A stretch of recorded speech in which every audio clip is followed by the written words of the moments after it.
Call to order the meeting of the Minnehaha Creek Watershed District Board of Managers for January 14, 2016. All managers are present except Manager Olson, Manager Blixt, and Manager Shackleton. Ms. Brown, did you want to speak? Yes. Okay, the mic is yours.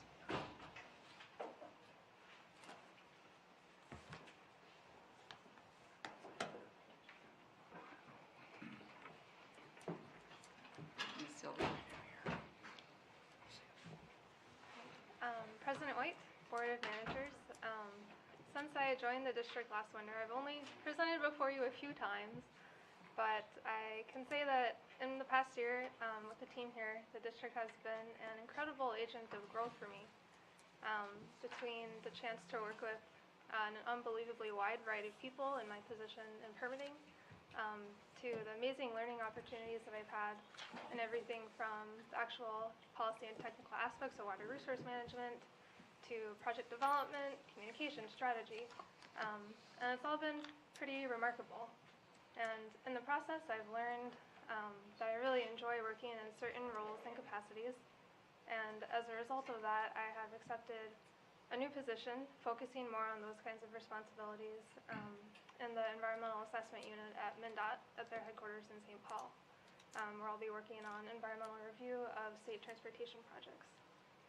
So this was not an easy or a simple decision for me, though, especially since it's such an exciting time for the permitting department as it continues to further develop and embody its new proactive partnership model with staff from every corner of the department, from, of course, James, but also Catherine and Tom and each one of the district representatives contributing innovative and meaningful ideas and tools for how to improve the department. So, though I'm excited for the opportunity that's ahead of me at MnDOT, I really continue to deeply support the new and dynamic mission of the department and of the district as a whole.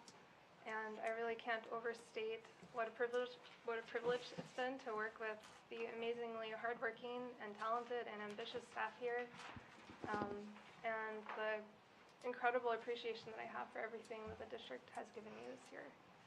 So I want to thank all of you for the amazing opportunity to work here, and I really look forward to watching the district continue to grow and to thrive. Thank you, and good wishes in your new position. Thank you. For having worked for us. Thank you. Good luck. I missed it. Where are you going? The Environmental Assessment Unit at MnDOT in St. Paul. Very cool. Congratulations. Thank you. I'd like to say Yes, go something. ahead. President White, managers. I'd like to say something on behalf of myself, and I speak for the permitting department when I say we are all very sad to see Beth go. I would like to thank you, Beth, for your hard work and all the value you've added. You made, for me, coming to the district and coming into this new role myself, so easy, and we've really contributed a lot to the success I've had thus far. If you guys think I've had success. But I'm very excited for your new opportunities. And I'd also like to say to the board that while we're sad to see Beth go, and with all that she's been able to contribute in her work on our projects and also her contribution to the development of the department thus far, I am very excited with the challenge that I now face with figuring out what to do without her. It's going to be definitely a development tool for myself, but I know that each time as the permitting department has faced someone leaving, we have only found a new way to grow and excel in new ways, and so I look forward to keeping you informed on how that progresses. Thank you. Thank you. This is just the start. Give me a moment to catch up here.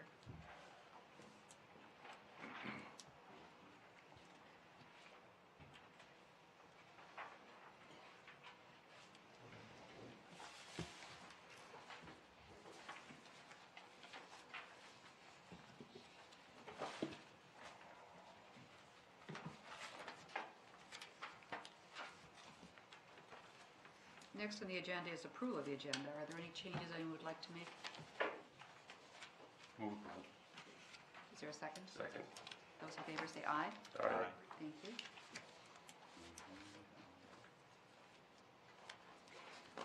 Under information items of correspondence, we have nothing on the agenda.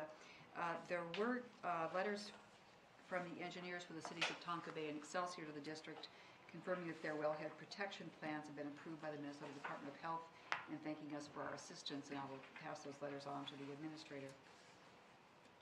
Consent agenda, we have approval of the minutes of December 17, approval of resolution 16-001 for the fee schedule, 16-002 approval of the official newspaper, 16-003 approval of the 2016 depository, and approval of the revised April 23rd, 2015 minutes.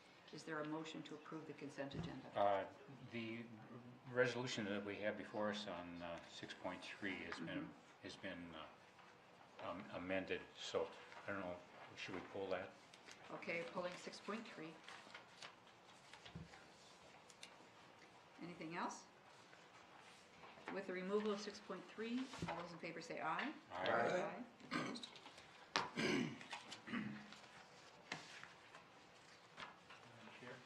I'm yes, not Mr. sure Coleman. technically whether there was a motion to approve the consent agenda. There was not. Thank you very much for catching that for me. Is there a motion to approve the consent agenda with the omission of 6.3? moved. Is there a second? Second. Thank you. Those in favor? Aye.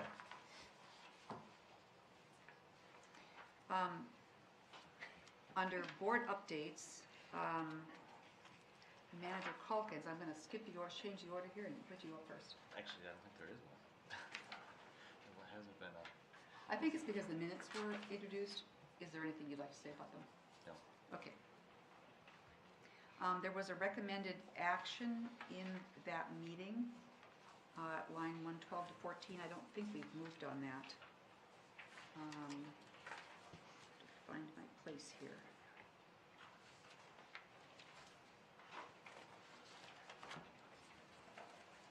I'm having problems with my Laserfish. Is there a, does someone have it open?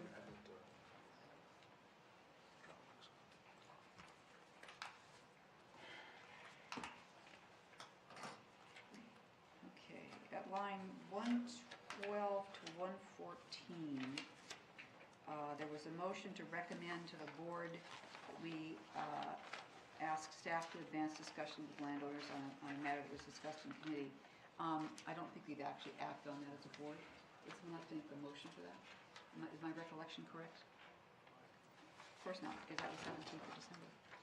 Anyway, I'll do it. I move that we would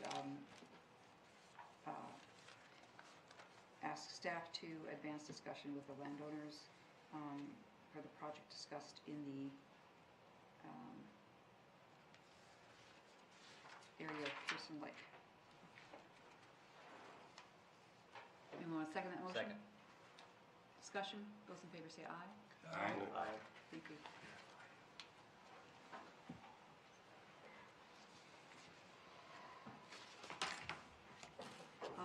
I attended the CAC meeting last night, and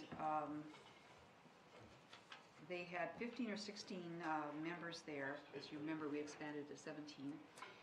The 3 new members had come early for an orientation with a presentation by Mr. Erdahl.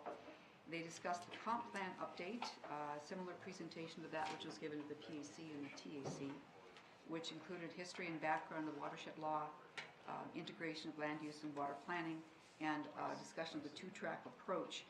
And there was some discussion in the CAC about the importance of making sure that people understand that a focus area isn't taking our attention away from other things. That was, there was some other good comments, but that was the main one. They reviewed the draft mission, vision, values, and goal statements that we are working on, and there was a very thoughtful discussion there. I saw Ms. Christopher taking notes madly, so I don't have a lot to report to you because I was watching her taking notes. They also reviewed the cost share program and the CAC's role, which is an item that's on our agenda tonight. And they adjourned at 9:50. Very good conversation, very involved group, and they had, I was really impressed with their conversation. I'll also report on the Wayzata Lake Effect Steering Committee, which met earlier this week. As a reminder, the lake effect is a larger, like 4-by-6 block area on the north side of Wayzata Bay, and the signature project they're working on is just right along the lake shore. So they came back with some further developed ideas, concepts more than designs. They talked about the implementation impediments, which include environmental concerns, the railroad, political issues, and property ownership, because the city doesn't own very much down there. Outside of that, everything's falling in order. Totally. You understand this entirely. So they brought us 3 design alternatives, and they're talking about east-west motion of people and having nodes and getting people down the lake. But they're also, and talking about program possibilities. But they're really, really focused on getting people to the lake. And because this is the lake area, that's fine. But I think there's a lot of room for them to talk about other issues, including the trails that go through there, and maybe some trailheads, and they're really focusing on that. That same day, after our meeting and before the technical advisory committee meeting, they met with the railroad folks, and you won't be surprised when I tell you that the railroad will not give them any more crossings. So they're working with what they have. The next meeting will be in only 2 weeks. They're going to come back with some more defined plans and some ideas about financing all of this, because they have this conservancy group working on trying to finance it. There are some issues about water quality that they talked about, including the lake edge, putting in a boardwalk, which would necessitate bubblers, trying to do some planting, moving the marina, fish ponds, underwater berms. So, they're throwing out a lot of ideas for people to think about. And the DNR, of course, and our staff are on the TAC, and I think that Ms. Clark may be making a presentation to us on the issues that they've been discussing there, because they get into a lot more nitty-gritty stuff down there than at the steering committee. So the work goes on. The next meeting is in 2 weeks. They're encouraging people, members of the public, to attend both the steering committee discussions and the evening public meetings that they have. The designers will be back in town on the 26th, and there's a morning meeting, 7:30 at City Hall. If people want to go to that, there's also a great deal of information on the website. And of course, they're hoping that people will be looking into that. At this point, there's nothing very specific. I mean, you might think about tree trenches or the problem of fish ponds in the lake. I mean, there are a lot of issues there. Nothing very specific at this point. They're testing the waters to see, they say, how far the city is willing to go. Are there questions? It's reaching a point where I think it'll probably come to us pretty soon for some talk about the specifics. The executive committee met just before the board meeting, and the primary topic of discussion was the receipt of the letter from the Office of the State Auditor, which we received here, I think, on the 4th of January. The state auditor made no findings of any misuse of public funds, but did say that it's important that we have policies in place, and they recognize that. They also wanted, though, for us to institute one additional, I want to read the letter exactly so I get it right. Bear with me.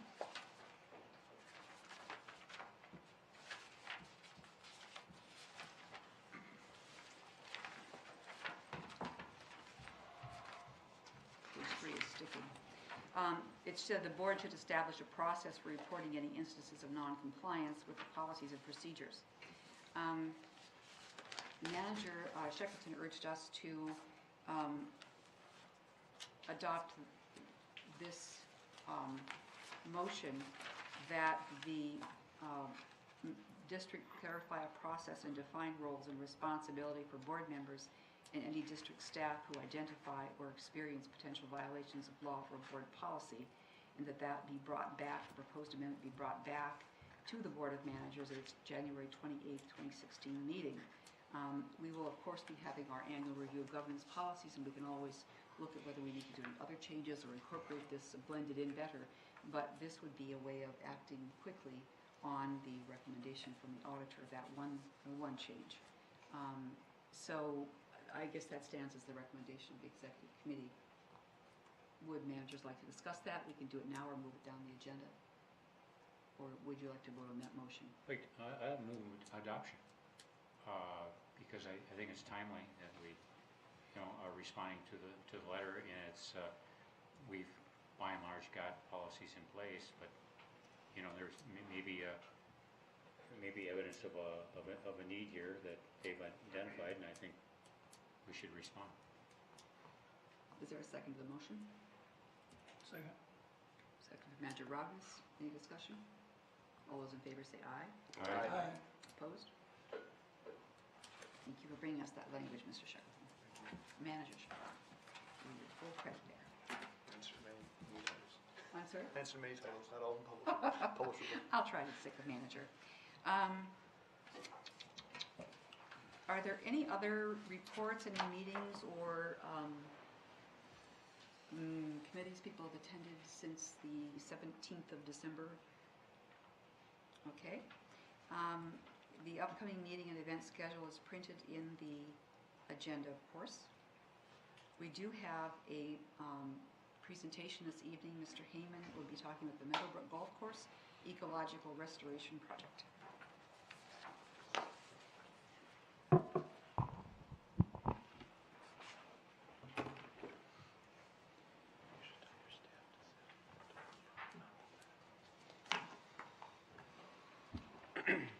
Good evening, Chair White, managers.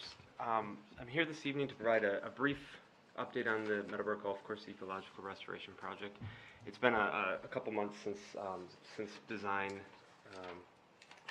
taking it into design was approved by the board, and we wanted to just give an update prior to some of the elements moving forward, particularly on the park board side. So I'll try to keep it brief because I know you have a relatively full agenda, but I wanted to show the concept again before getting into some of the grading plans. Mainly because the layout of the course, the alignment of the stream, those sorts of things have not changed. They've just been brought into an actual design and grading plan set. But also it's a lot easier to sort of visualize what's going on with the course once you see how busy a grading plan for a site of this size or the magnitude of this site. It gets rather confusing quickly. And just wanted to remind some of the goals of the project. For the park board, from a golf operational standpoint, it was to most importantly create a flood resiliency on the course for the sensitive infrastructure, tees and greens, things of that nature. But they also wanted to return it to some of its original character, which was a bit more sort of push-up greens and a little bit more open, actually prairie-esque previously or historically when it was constructed. From the non-golf standpoint, there was a great opportunity to stream restoration as well as wetland and ecological restoration and habitat restoration throughout the site.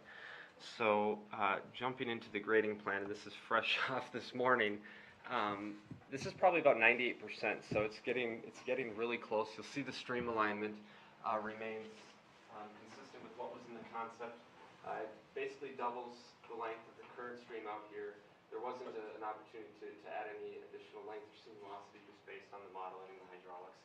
There tends to be a bit of backwater, excuse me, out of Meadowbrook back, but the alignment and the rough grading of the stream itself is complete. We don't have final plan sets for the stream portion. The golf course portion itself, just point out a couple of things. So hole number 10 will essentially be constructed. You may recall there are a few homes in Edina that sustained flooding in the 100-year events. The water works its way through the course and down to those properties. 10 will actually act as the earthen berm and will be constructed to 3 feet above the 100 years, so that they can apply for a letter of map revision and actually remove those homes from the FEMA floodplain, from the 100-year floodplain. And that mitigation will occur on site, and we have been able to find the space for that. Of course, the driving range will now occur in a location that's in close proximity to the clubhouse, which forced them to move some other holes. So we're still working on balancing some of the cut fill, or likely having to haul some off. But for the most part, the concept itself has translated into design really well.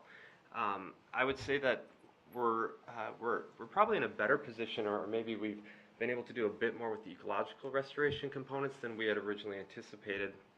The park board has been very open to looking at, for a variety of reasons, but looking at expanding some of the natural areas on the course that didn't really previously exist for lower maintenance costs, but also to assist with some of the habitat corridors that we've talked about, and just providing a little bit better ecological areas. So we've been working on sort of an updated planting plan and restoration plan. And so to walk you through, I guess, the darker areas, I'll point them out here. A lot of these areas with the darker gray are just are additional buffer areas that will be planted, and we're working on some of the seed mixes for that as we speak. And then you have proposed prairie, which is the lighter pink shades, and then proposed Prairie 1, I should say. So that's a shorter prairie mix. Proposed Prairie 2 would be a little bit larger, where it's not so much in play, which is the green areas. And then the pink areas are actually, or the dark pink to almost purple areas, are areas that are out of the construction disturbance, but areas that the park board would really like to incorporate into the new sort of native vegetative planting plan. So we're working on another plan for those, because they won't be mass graded at the same time. So we're looking at or investigating how we can sort of roll that into either this contract or as a concurrent contract. The goal being here is that we can actually create habitat corridors all the way from the creek and the lake throughout the whole course, sort of fingers. And we're looking at nearly, it's actually over 30 acres of restored native areas. So it's a really significant amount. If you can imagine, this is all, or essentially almost the entire course is currently turf, mowed and maintained. So it's a really, I think, a significant step both from an ecological standpoint as well as from a dollars and cents standpoint for the park board. So it's a sort of an interesting and exciting concept that has sort of worked its way out as we've been working. You'll notice the stream in this particular slide is actually not in the final alignment. This was developed a couple of weeks ago before we had finished. But so currently what we're working on as we work through the final design is looking at the amendment to the cooperative agreement. And so the costs associated with the course have stayed relatively close to what they had anticipated during feasibility. It's around the $9 million mark for the full-scale project. The district's contribution to that for stream and ecological restoration is still right in that $1.5 million that we had anticipated. With the golf course, the park board picking up the rest, some of that will be funded by FEMA. We're looking at, I should say the park board will be financing the project on behalf of the district, and they're looking at issuance of green bonds through the city of Minneapolis through their GEO authority. And so once we have some of that stuff, some of those elements figured out, we'll define that better in the amendment to the cooperative agreement, which will be before you, I would think, within the next month or so. And hopefully at that time also sort of detail the division of the project for construction, which I'll get into in the next slide. For funding opportunities for the district's portion of work, we did apply for clean water funds. We found out recently that we weren't awarded for those funds.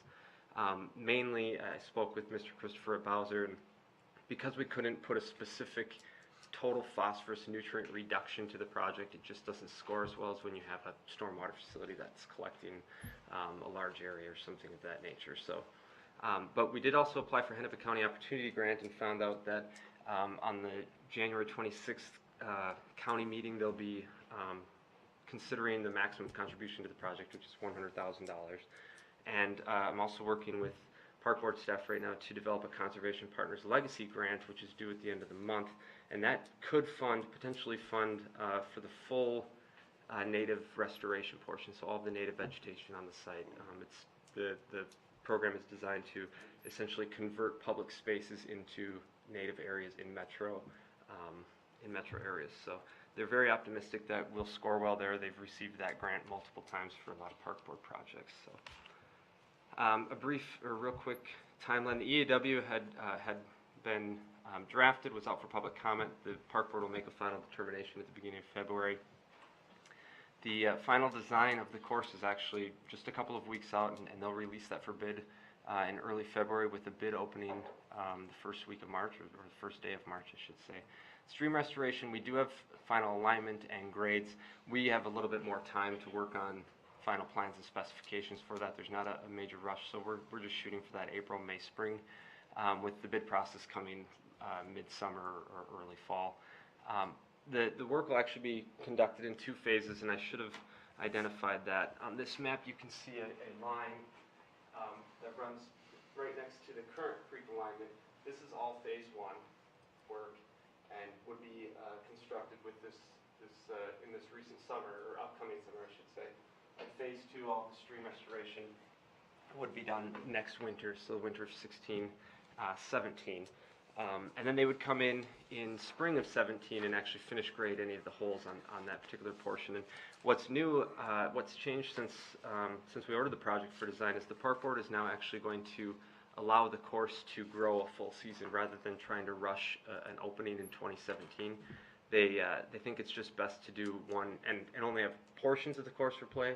they feel it's best to give it the full season for establishment and to do any course maintenance, and really open in 2018 as sort of a grand opening of a new course. So with that, I'd be happy to take any questions you may have. I Manager don't have Miller? any questions. I'm just amazed with the amount of work that's been done on this, and all the different parties that are involved, 4 cities actually, and innumerable number of consultants and advisors. It is just phenomenal, the progress being made on this that would normally take years and years of getting the cooperation, but it's, I know Edina is very pleased with solving the flooding problems. And the potential trails through there are getting a lot of interest. Some of it's even positive. And it's just phenomenal. I want to congratulate you for the Thank you. hard work and the progress you've been making. Thank you. Manager Olson? Can you go to the slide that showed your topographical? Sure. Oh, fresh, new one? This There one? you go. Mhm. Okay, first of all, the remeander, does that, any of that follow an ancient course? So recently, actually, I wish I would have put it on here. I don't think so. We have an 1855 plat that actually, if you've ever been on the site, you'll notice there's almost like a river valley through here. And that plat actually shows the creek coming from the northwest and sort of working through this area. There was no Meadowbrook Lake, that was just a wetland. Okay. And coming through. And then we do have some historical documents from the park board that when they first constructed the course, there was a 70-some acre wetland, and it flooded the very first year, and that's when they dredged Meadowbrook Lake, created a 20-some acre lake, and used all of the dredge material to fill the remaining portions of the wetlands. The second question is on hole number 10. There's an area there it's pretty steep. Mhm. It's toward the pin. And is that where the water is being bermed or blocked?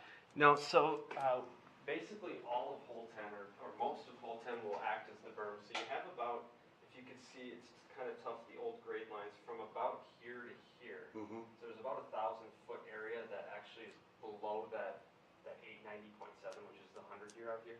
So all of that area has to come up to 890.7 to remove them from the 100-year. And then to remove them from the LOMAR, or to submit a LOMAR and remove them from the actual FEMA floodplain, you need another 3 feet. So they have to construct hole 10, essentially that full length, that 1,000 feet at least 893.7. At that point, is it acting like a levee? Yes. So there were some other alternatives that we've explored. Even this morning, we were talking a little bit about flood wall, but costs and what makes the most amount of sense. They're going to do some creative grading on the tee boxes, so it doesn't feel so much like the hole is playing on top of a giant berm, but that's essentially what it is. Okay. So don't look left or right here. Yeah.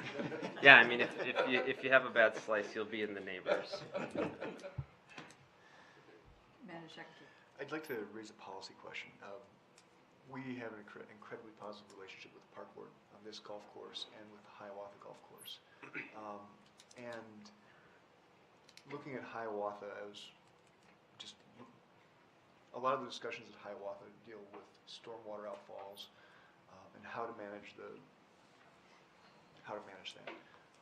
Minneapolis has like 380, close to 400 stormwater outfalls into their water bodies, and a good chunk of them happen along the creek and in the chain of lakes.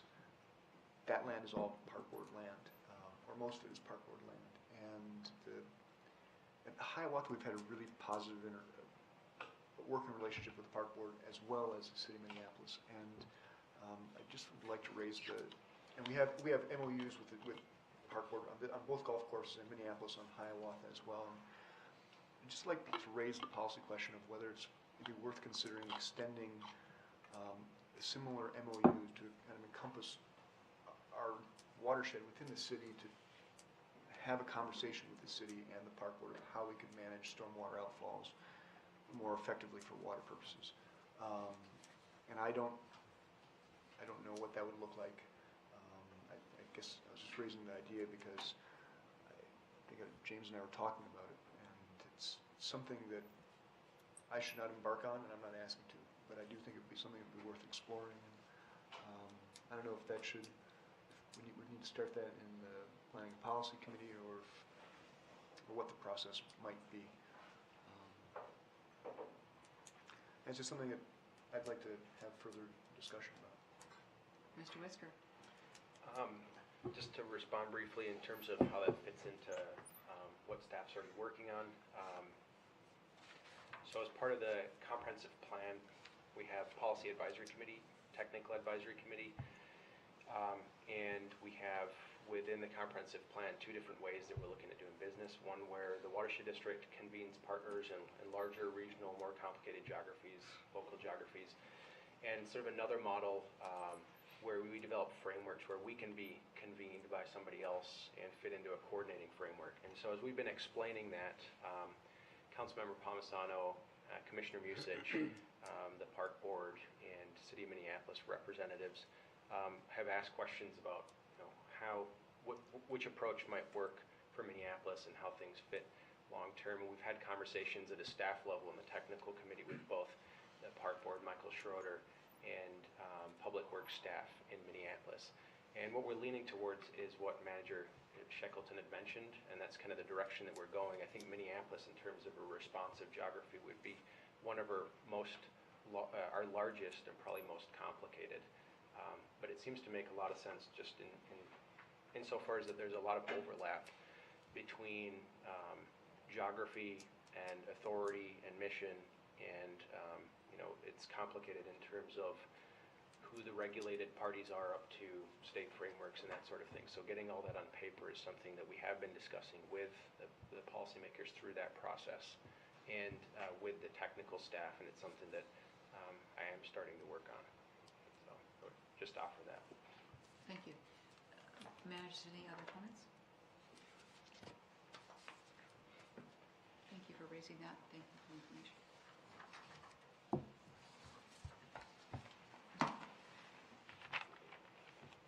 Do we all get golf passes now? I'm hoping so. It was a joke. I'm sorry. Bad choice of jokes. The Park Board took away that perk.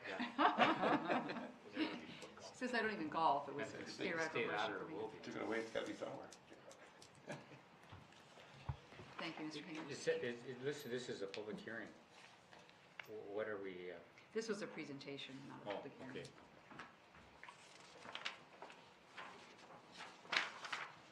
Item 6.3, Manager Miller, would you like to speak to that? That was the depository. Oh, it just, there's a recommendation in the resolution did not mention that it's, that Springstead, our financial advisor, went out for proposals a year ago and reviewed them and decided that Beacon Bank now, what is it called? Polaris. Is assuming all the agreements that Beacon Bank had, and we're renewing that. And that's the recommendation of the staff and our financial consultant. Are you looking for any change in any wording, or you just wanted to Yes. clarify that? Mr. It's a Matt. new President resolution. White, managers, a new resolution should be in front of you. It would be the last sentence of the RBA, that's the change that Manager Miller was discussing. As well as, we did change the number of accounts. There was a typo. It actually on the original said 8, but we do have 6 accounts that are listed in the resolution. I'm sorry, would you tell me again where the change is? It would be the last sentence of the RBA describing the relationship.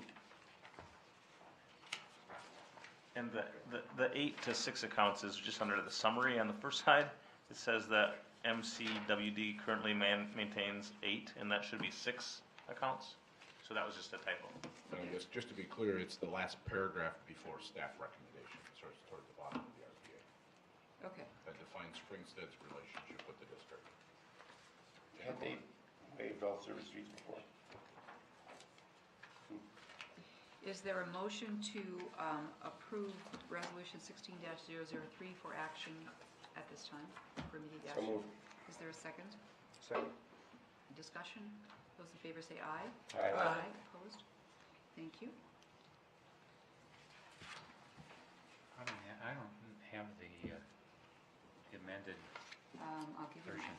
Great, thank you. Sure. I don't see the, this isn't the amended one.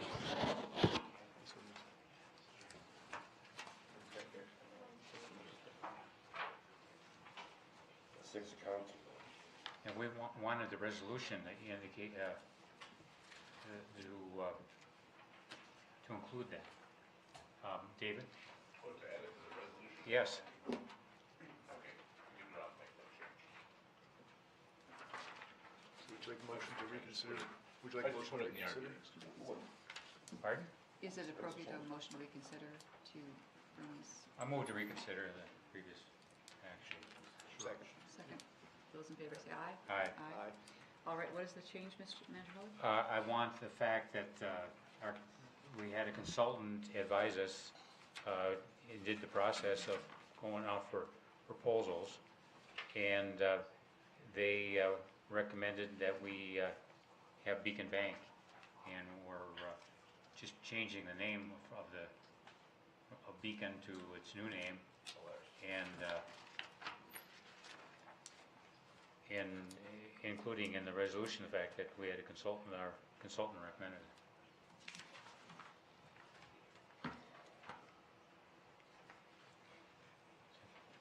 Do you have a problem with it? I'm just thinking what the No. wording's going to be. Yeah, the question is, what's the specific wording of the, What? what's the specific wording? How's Oh. the resolution revised? It's, If I may, President White, Yes. Manager Miller, to clarify, to add to the resolution, would I emulate the language we put in the paragraph that starts in 2013? I think the gist of what we're talking about is the Board of Managers hired Springstead to provide financial advice. Springstead received and reviewed proposals in 2014 from other institutions and recommended Beacon Bank, now Alaris, to provide banking services, managed consistent. So if I would take that paragraph, include it in the resolution, would that suffice? I think that yes, that'd be perfect. I think that could just be included as a whereas Yes. prior Yes. to the Right. now therefore. Right. And so that that it works right there.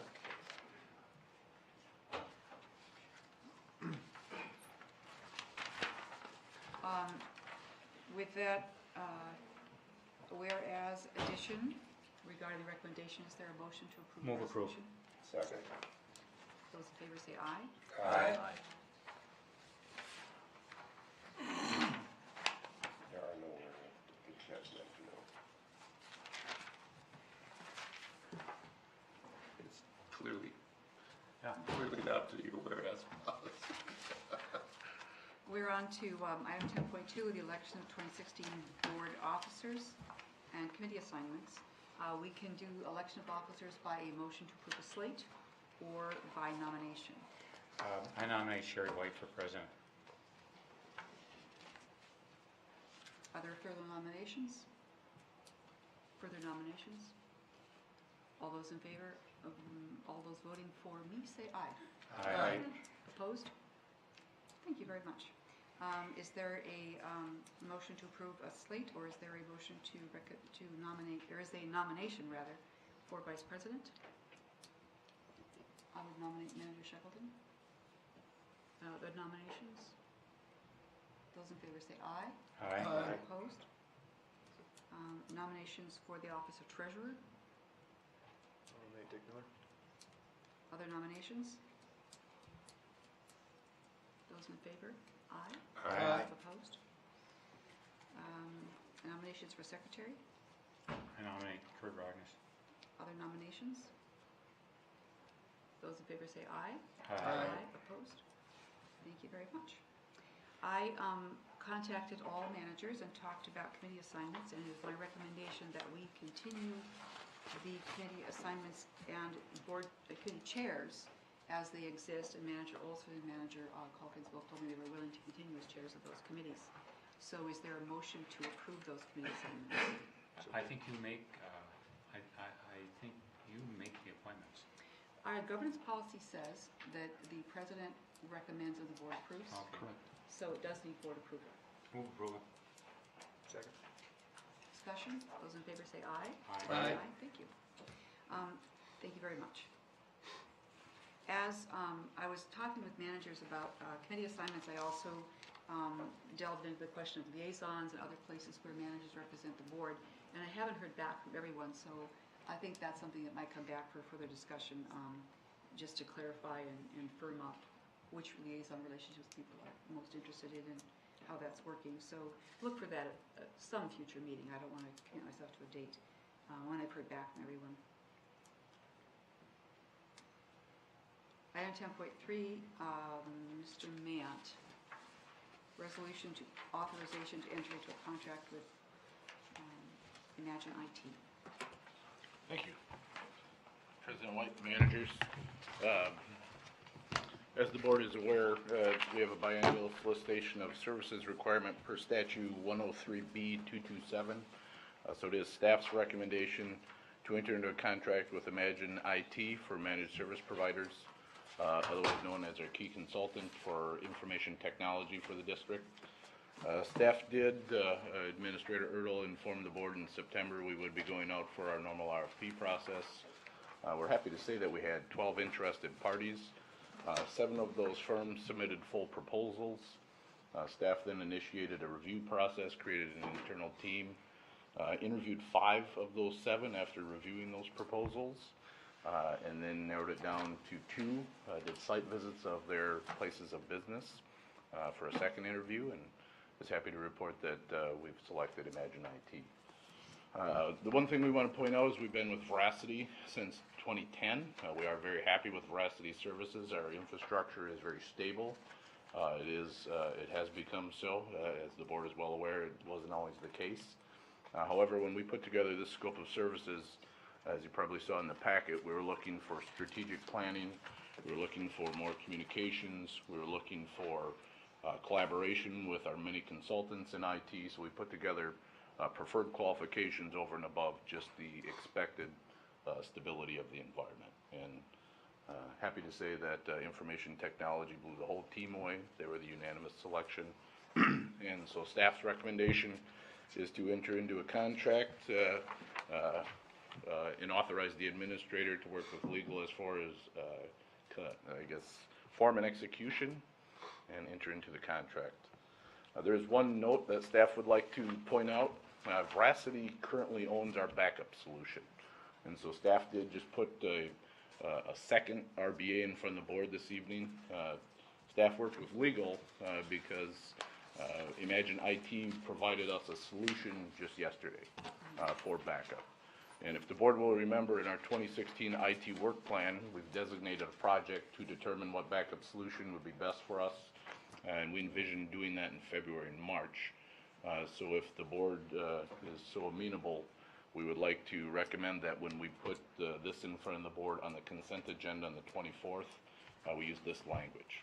And I guess what is highlighted in red, the key difference, is it actually changes the recommendation to allow or include backup solutions and then increases the cost to $4,000 a month. Staff would like to note that that is well within budget and is still a favorable cost when compared to the other vendors.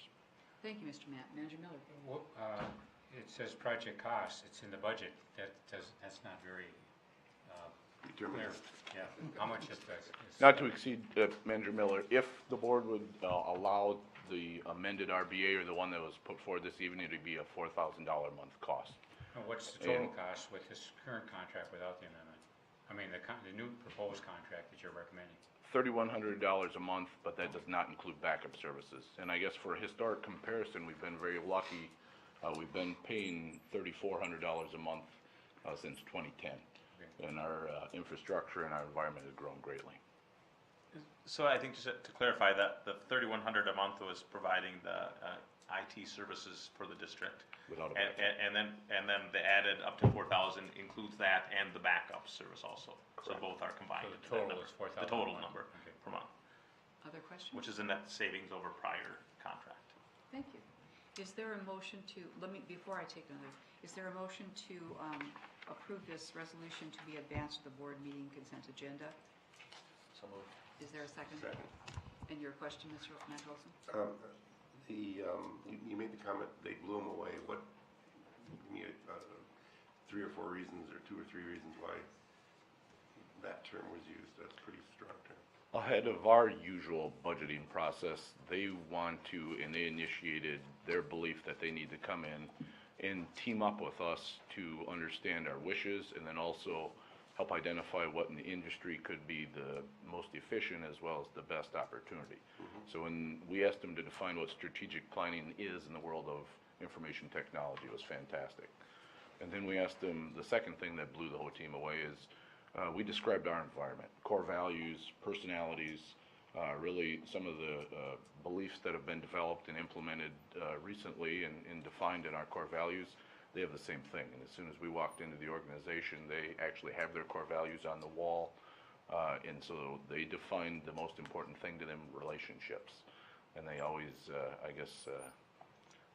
when we started doing reference checks, that's the first things we started hearing from the references as well. And I think lastly, we want someone who can be a quarterback. That's their term. So whether it's our software, our hardware, or even things that they do not support, but they have to understand because it's information technology, they want to be a one-stop shop, and they want to be able to aid us or lead us in working with information technology. Okay. So there's 3. Sorry, it's not 1. Okay. Other questions? All those in favor say aye. Aye. Opposed? Thank you, Mr. Matt. Mr. Erdl.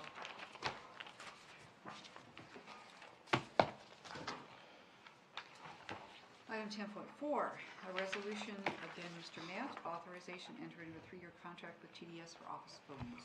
In a similar vein, but not solicitation for services, we've had a good, or our phone system contract, which expired last year. So at the expiration of that, we followed our board authorized process, which was, quite frankly, to go out and get competitive quotes. We called the city of Minnetonka to see which vendors service the area. There was only 2, so we actually met and interviewed both, asked for quotes from both, and are happy to recommend entering into a 3-year contract with our existing provider, TDS Phones. Just some, highlights or some rationale behind the decision. We'll get to keep all of the existing infrastructure, all the existing equipment that we have. We are able to reduce some of our existing phone features, but not losing any of our capabilities. Most importantly, we're going to be able to reduce our existing phone bill by $1,000 a month with this negotiation. We will have no service level interruption, and then we're able to get more customer support and online training for this. So with that, staff would recommend authorization for the administrator to enter into a 3-year communications contract with TDS and work with legal as form and execution. To get this before us, is there a motion to approve this for advancement to the consent agenda on the 28th? So moved. Is there a second? Second. Thank you. Any questions for Mr. Matt? Saving money. All those in favor say aye. Aye. Opposed? Thank you very much. Thank you.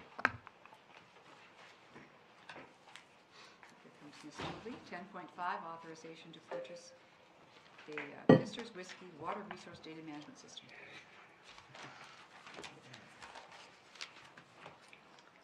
Sounds like either cat food or a bar. Sounds like a bad combination. Well, President White, board of managers, it's neither. Wish it was both. Before I discuss data management systems, I want to tell a quick story. A few years ago, and back at the old office west of here, I was leaving it at the end of the day, and it snowed 3 to 4 inches. And I drive a Corolla, and it was quite a steep hill from the back parking lot. And after 3 attempts of trying to get up that hill, I realized I couldn't do it by myself. So I had to go in and get some coworkers to help dig me out and push my car up the hill. So by the 7th attempt, I was on my way home. And concluded that night that I needed new tires and a car that could handle, was all-wheel drive. Well, similar to my car journey, staff here at the district have been on a similar journey, about a 1 year and a half journey, that staff has concluded recommending a new data management system. So why do we need a new data management system? what data management systems are available and how do they compare, and how does Kister's Whiskey add value to the district? Those are the questions I'm going to address tonight.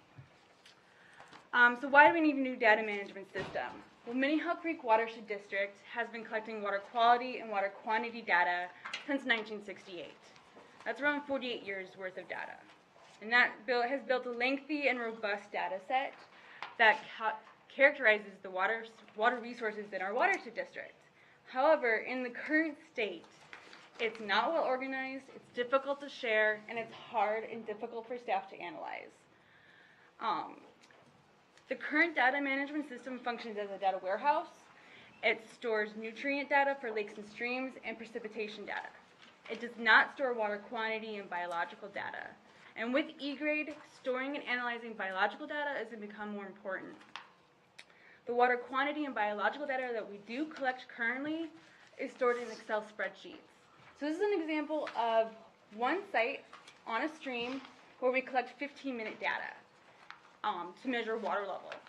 We collect that for, this is just 1 week, and there's 732 lines worth of data.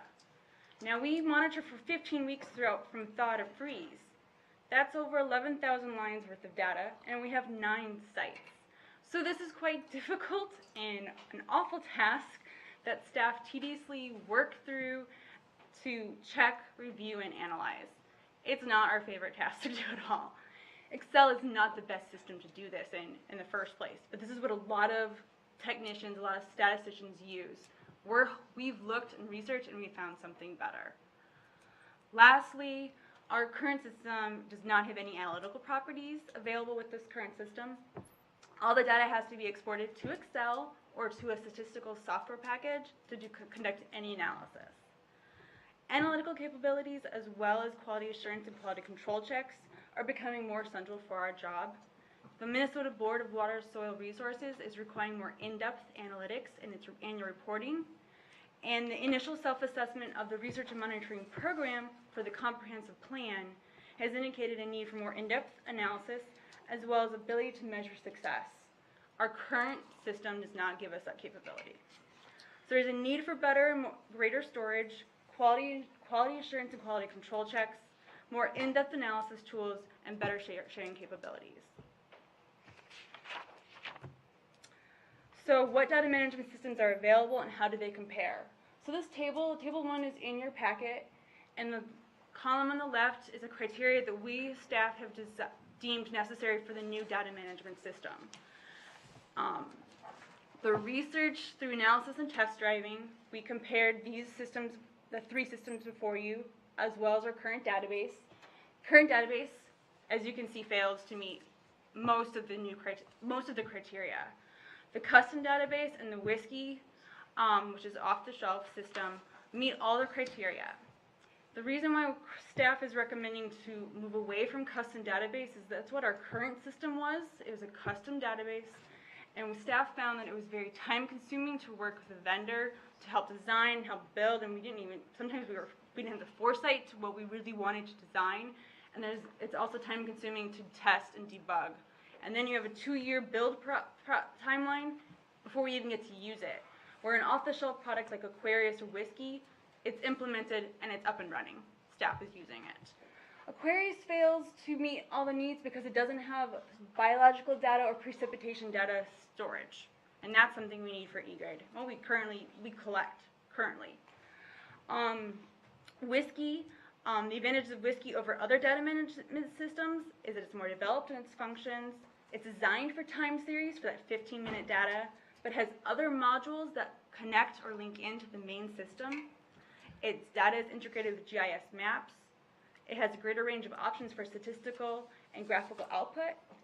It's open source, so it's not proprietary, which is something we as a district have had problems with in the past.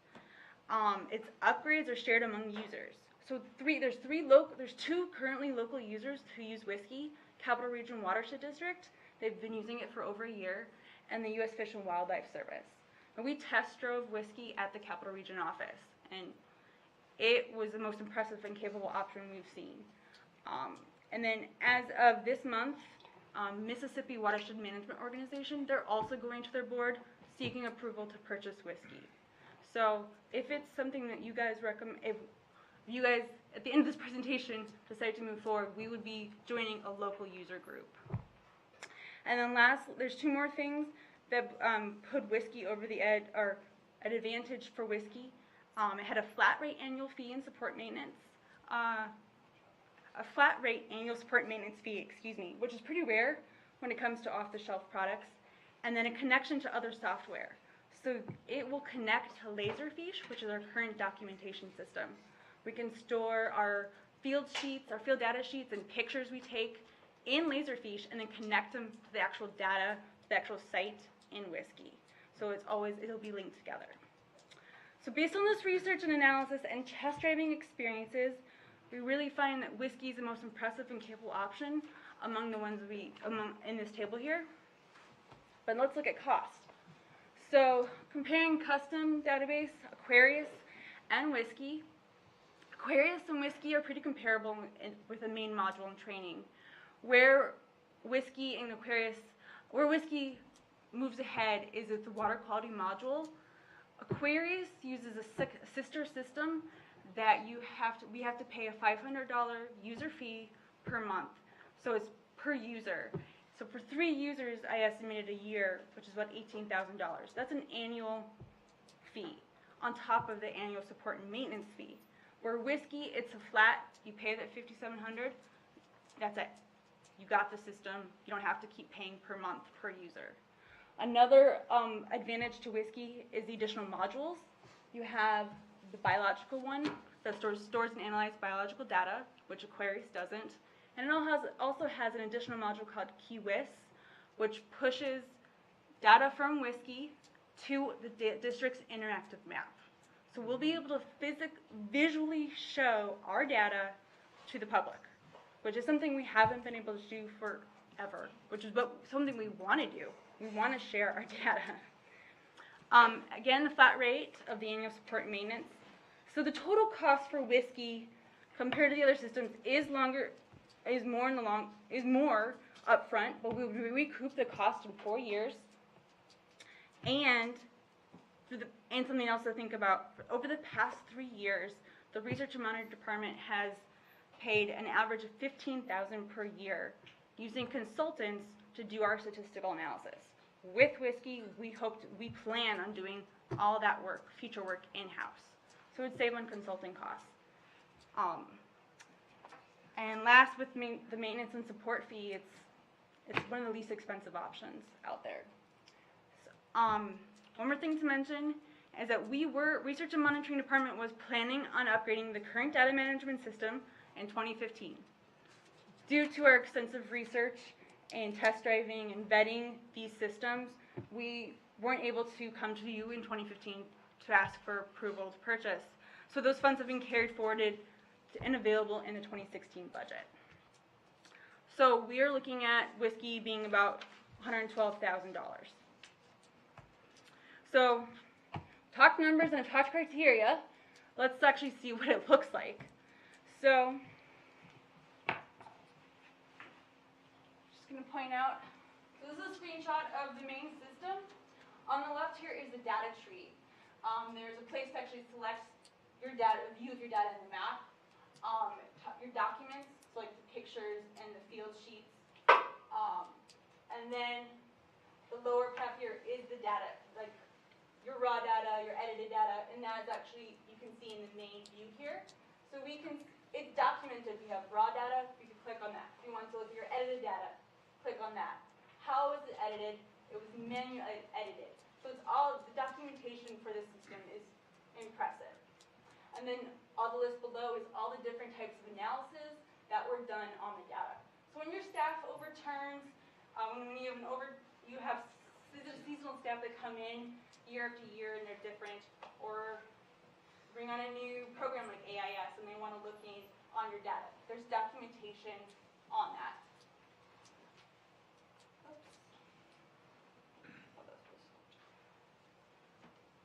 Okay, so now we're actually going to look at some of the data.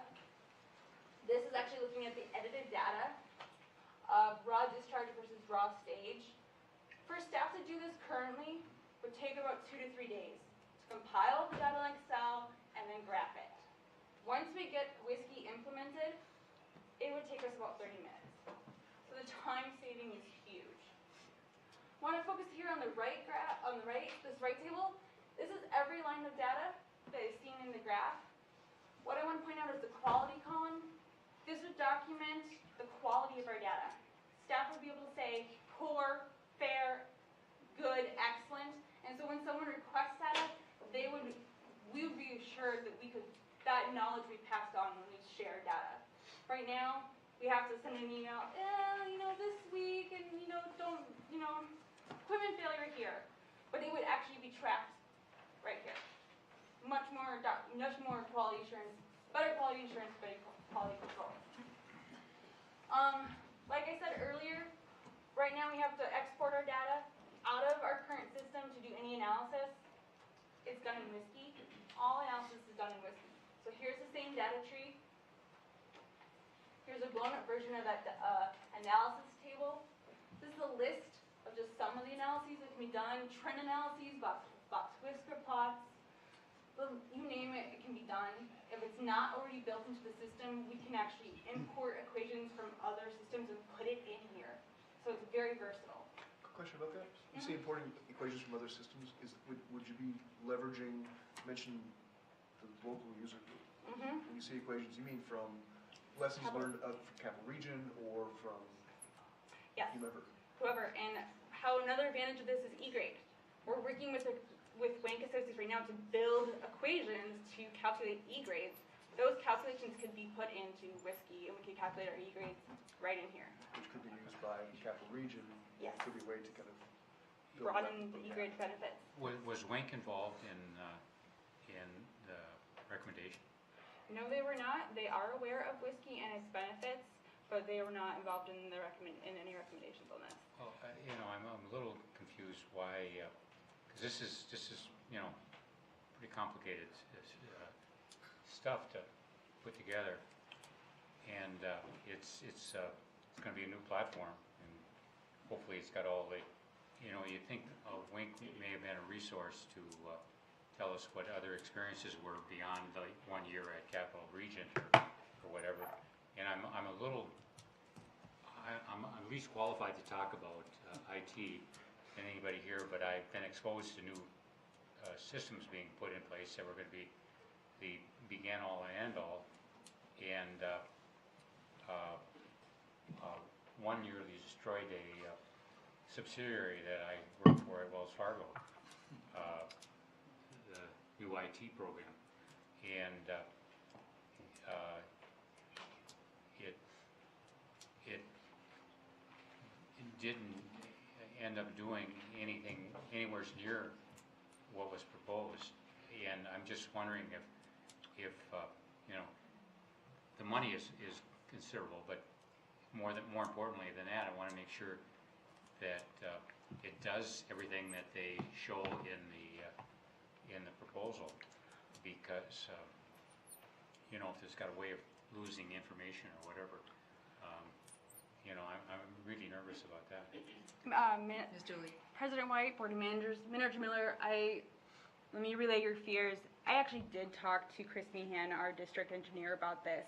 Before we even got to Whiskey, we were on the custom database route, and Wink was partnering with another firm called Limnotech to build us a custom database. That, I don't know how to say, expanded to the global database system, looking at permitting and planning information, and we sort of derailed. That got a little bit derailed. But when we came back and we were looking into Aquarius and Whiskey, I talked to Chris Meehan, and he was like, "You're going with off the shelf?" I'm like, "Yes." He's like, "Let me look into it." And he's like, "This is the best way for you guys to do it." This is an international company. They are around the world. This is an international system. So if it was something that would lose data quite easily, we wouldn't be using it. Capital Region is floored with what they've been able to do in the past They're out of year. California. Yeah. So there was a version of this that Wink was supposed to be working on? They that were- the board acted to No. direct them to do, or what? No. Let me clarify, President White, Board of Managers, Manager Miller. It was just something that staff was Researching, we're looking at different vendors, and Wink/Limnotech was one of those vendors we were just researching. Yeah. If Go it's ahead. all right. Proceed. Alright. So, in test driving, before we even went to Capital Region, we did many demos with Whiskey and Aquarius, actually sending them our data to see how it looked and work in their systems. So this is, again, the data trees on the left, always on the left, follows the same organization. You can pull in the map, you can look at all your documents, go into actual individual data. So this is actually Steiger Lake in our watershed district. This is the aquatic plant survey done by our AIS program. So this is actually in Whiskey, the GIS map with our data on it. So this is the biological system. So this is one of the benefits. We'd have to, in our current system, we have to put that data out of Excel, put it into ArcGIS. In Whiskey, we can do it all right there. Quick question. Yeah. You said you gave them data, and this is what you got back. Well, this is part of what we got back. I'm showing you a Like a screenshot. demo. What is the process of loading in your mountain of spreadsheets? Very good Is question. that a lot of work on our part? President White, Board of Managers, we essentially take all of our Excel data Mhm. and upload it to Whiskey. And it's literally just like that. So as long as our data is organized and clean, so it's going to take some staff time. It's going to take probably a month to 2. That's why we're coming to you now before the field season starts to organize and clean up our data, but it's literally like import, import, import, and it's done. They have a 24/7 tech support staff that Capital Region and U.S. Fish and Wildlife Service has raved about. So if there is any issues with importing, that we can troubleshoot that. And we're asking to pay for a 3-day on-site training. So they'll staff come here and train us how to use the system. Okay. So, with that, I have a couple more things to talk about. So how does Whiskey, now you've seen what it sort of looks like, how does it add value to the district? For the Research and Monitoring Department, all the data will be in one place. We won't have some in one system, some in Excel spreadsheets, some on hard copies. They'll be all in one place. Organize all the years of data for easy viewing, querying, and analysis. View all the data in a collective location for year-to-year continuity. Right now, if we try to pull up 10 years of data, especially for that 15-minute data, it crashes the system. Our computer doesn't function. In Whiskey, it can pull it up within a minute. That is the power of this tool. It's efficient and accurate data editing. It would actually, we've estimated it's going to save about a day per week for the water quality program in time and resources. We'll be streamlining data entry, easily output and share data, simplify calculations and graphical output, and simplify their annual report process. We can actually make report graphs in Whiskey. Right now, we can't do that. We can't do that in our current system. Streamline the e-grading process. Store and analyze biological data, import and run equations, and calculate e-grades within Whiskey. And lastly, make data available to the public, which is something we really are striving to do. We want to be transparent. Let's show our data. And then it's going to allow staff to provide more holistic and comprehensive analysis for planning as well as capital improvement program. And actually for each sub-watershed section in the comprehensive plan, we'll be able to provide more holistic analysis. When the district implements its global database system to store permitting, project maintenance information, Whiskey will be able to link into this system. So upon selecting Whiskey as the best option, all interested staff vetted the use and benefit of Whiskey and indicated their support in purchasing the system. So Whiskey meets the data storage needs, the quality assurance and quality control checks, the analytical needs, and the data sharing capabilities. And therefore, staff recommends purchasing Kister's Whiskey Water Resource Data Management System with a total cost not to exceed $112,000. And with this recommendation, staff requests the Board of Managers to forward the resolution before you to the consent agenda on the January 28th board meeting. Without taking any further questions or comments. Before further discussion, is there a motion to get this in front of us to approve this for advancement on the agenda? Manager Olson, would you second that, Manager Miller? Okay, your question? I get really nervous about these wholesale conversions. The city of Minneapolis couldn't bill their water bills for over a year because they converted a system.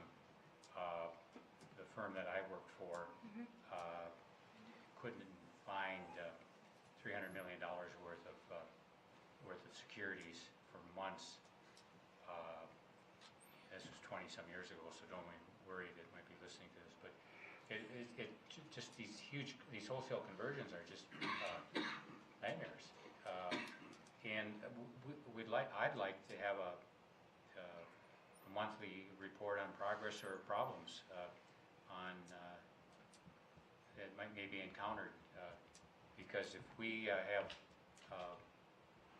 45 years of history get lost in a cloud that dissipates someplace, I think it would be more than a disaster. Ms. Dooley? President White, Board of Managers, Manager Miller, I'm more than willing to provide monthly updates on any issues or progress that's occurring. Just to reassure you, we are not getting rid of the original copies of our data. It will be moved. We will wait, see how it goes, and then eventually that'll be either stored in Laserfish or kept in whiskey. We're going to have 2 copies until we get this up and running. Capital Region Watershed District, when we were there test driving it, we asked them, like, how long did it take you to get used to the system? How long did the conversion? They had 10 years of data to upload. We have 48. So there is a larger difference in amount of data, but they said it was a 6-month learning curve. They are now moving on to over a year, and they're still happy with it. They are raving about it. They're loving it, and they were going to their board with updates, showing the improvements in their analysis, showing how it was working. So I'm more than happy, Manager Miller, to provide that. Other questions? Thank you. Are we ready to vote? All those in favor say aye. Aye. Opposed? Thank you. Next on the agenda is the discussion of the cost share 2016 process update from Mr. Item.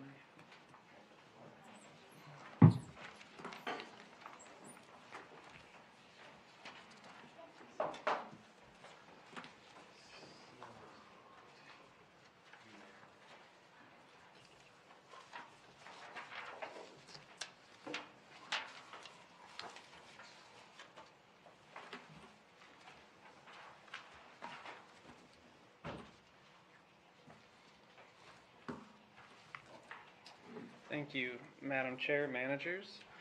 Tonight I will be presenting program updates for the cost share program, and we'll be asking for the board's acceptance of these revisions to be implemented in the program in 2016. The cost share program has been ever evolving based on the opportunities we see, applications that come in. And basically what we've seen consistently through time is that we have gained interest in the program, gained demand for the grant dollars available, and with that we've also seen a greater value in these projects, more impactful projects coming in year after year. So tonight I will be going through, as far as the program as a whole, in 2015 we went through a pretty substantial overhaul of the program, absorbing the LID grant program, creating a new umbrella process, and so those core elements are things that we've seen success from and want to continue doing. The types of projects we're looking for, we're going to continue with that process in 2016. Some proposed updates that I'll go through are ways that we see greater efficiencies within the program and really the way we fund projects itself. And so then I'll lead to the outcomes we see from these proposed changes.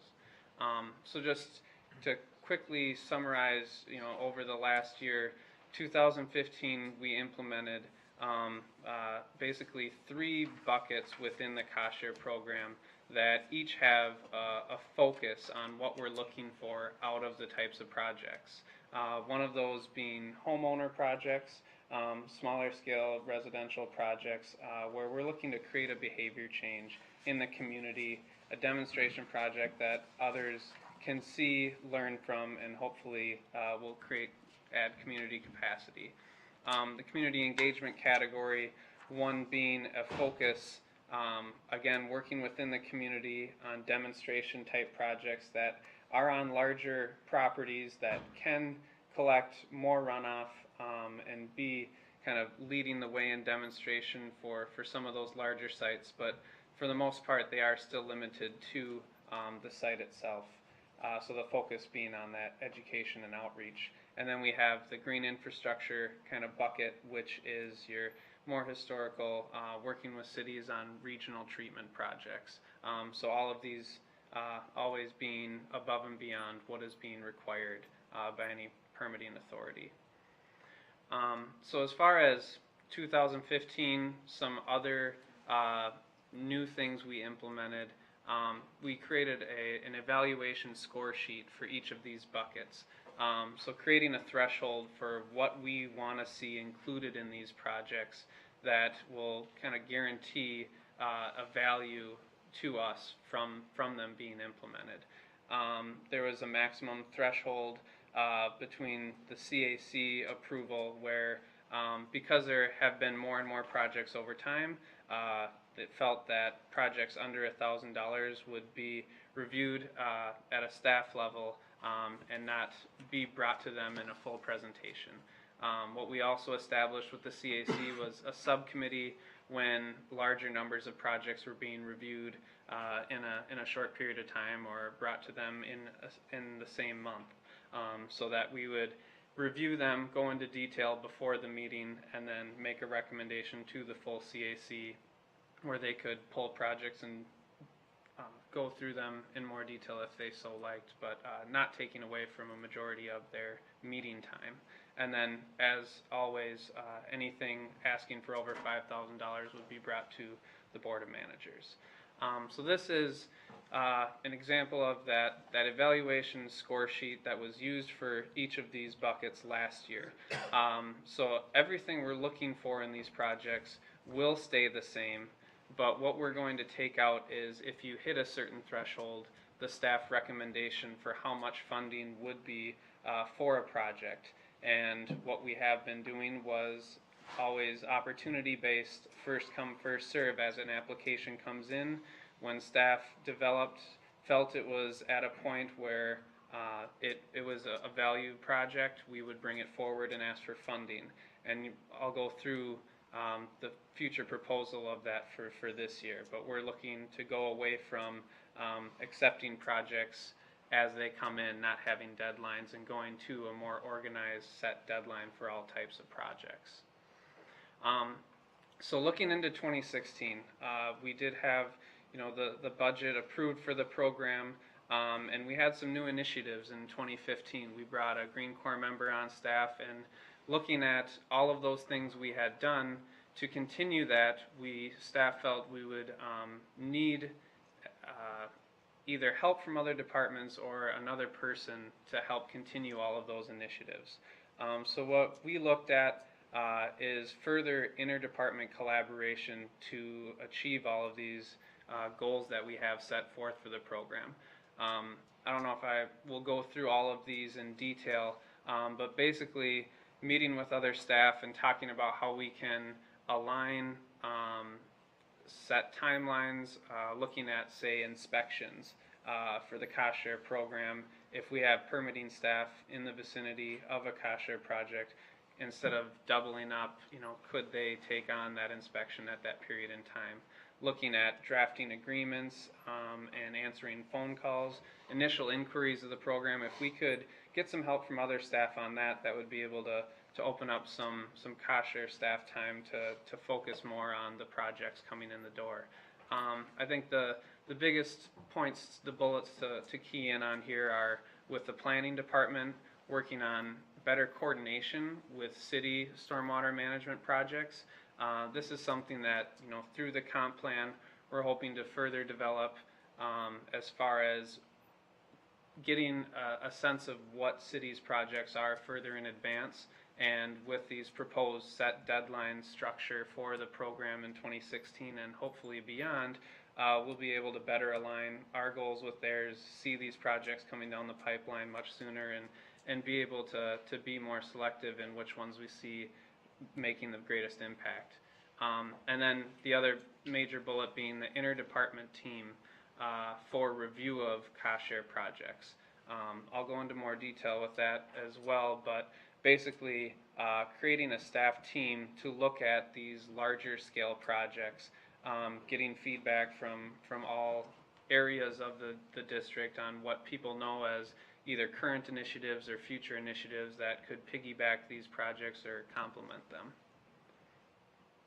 So staff's recommendations for 2016 would be deadlines for all cost share projects coming in the door. So that being non-homeowner projects, the community engagement and the green infrastructure, those we accepted all year last year. We're looking to have a set deadline in the spring as well as the fall. So having different quarter deadlines, so there are multiple times to apply throughout the year. But what this will do is we will be able to accept applications during a certain period of time and review all of the proposed projects that we could potentially partner on and compare them against each other.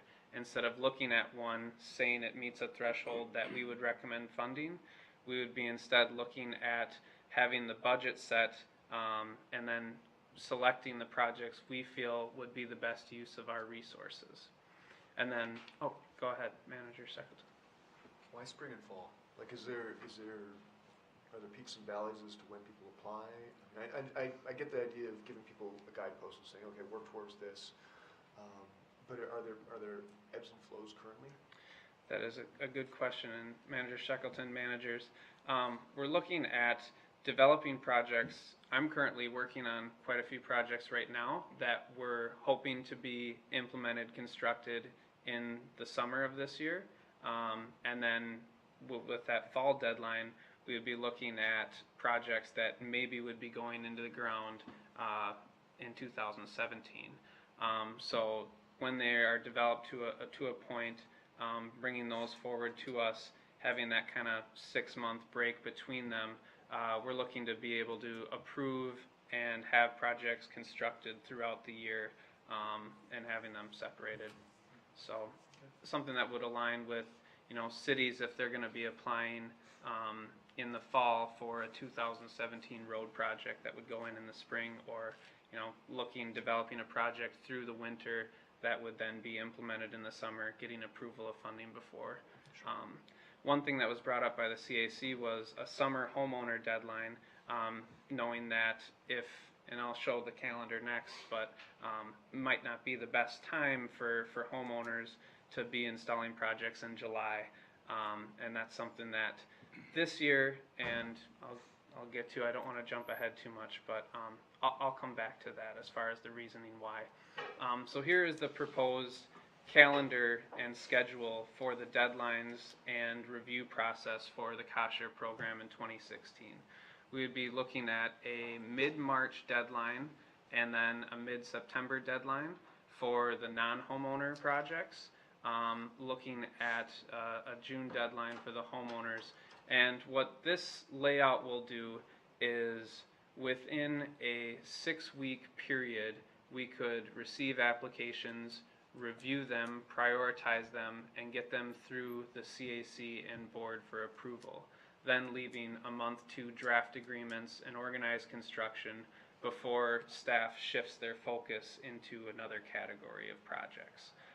So what we have done in the past is I would be accepting and juggling homeowner, non-homeowner projects year-round. This way, we would be able to have a set focus, further develop projects, compare them against each other, prioritize ourselves, and then get approval and start getting them in the ground before moving on to the next. Sorry, you raised a point about the idea of people digging the ground in July. Mm-hmm. And if we're structuring a June deadline, like why June for homeowners and not earlier or later in the year? If planting is going to happen, if people want planting to happen in May or October. Sure. Manager Shackleton, managers, The reason for that for this year is to basically, I mean, what I'm going to get into with the next slide here is of the budget, historically, we have spent a majority of it on non-homeowner projects. And we have had our focus kind of centered on homeowners as far as a deadline to work from.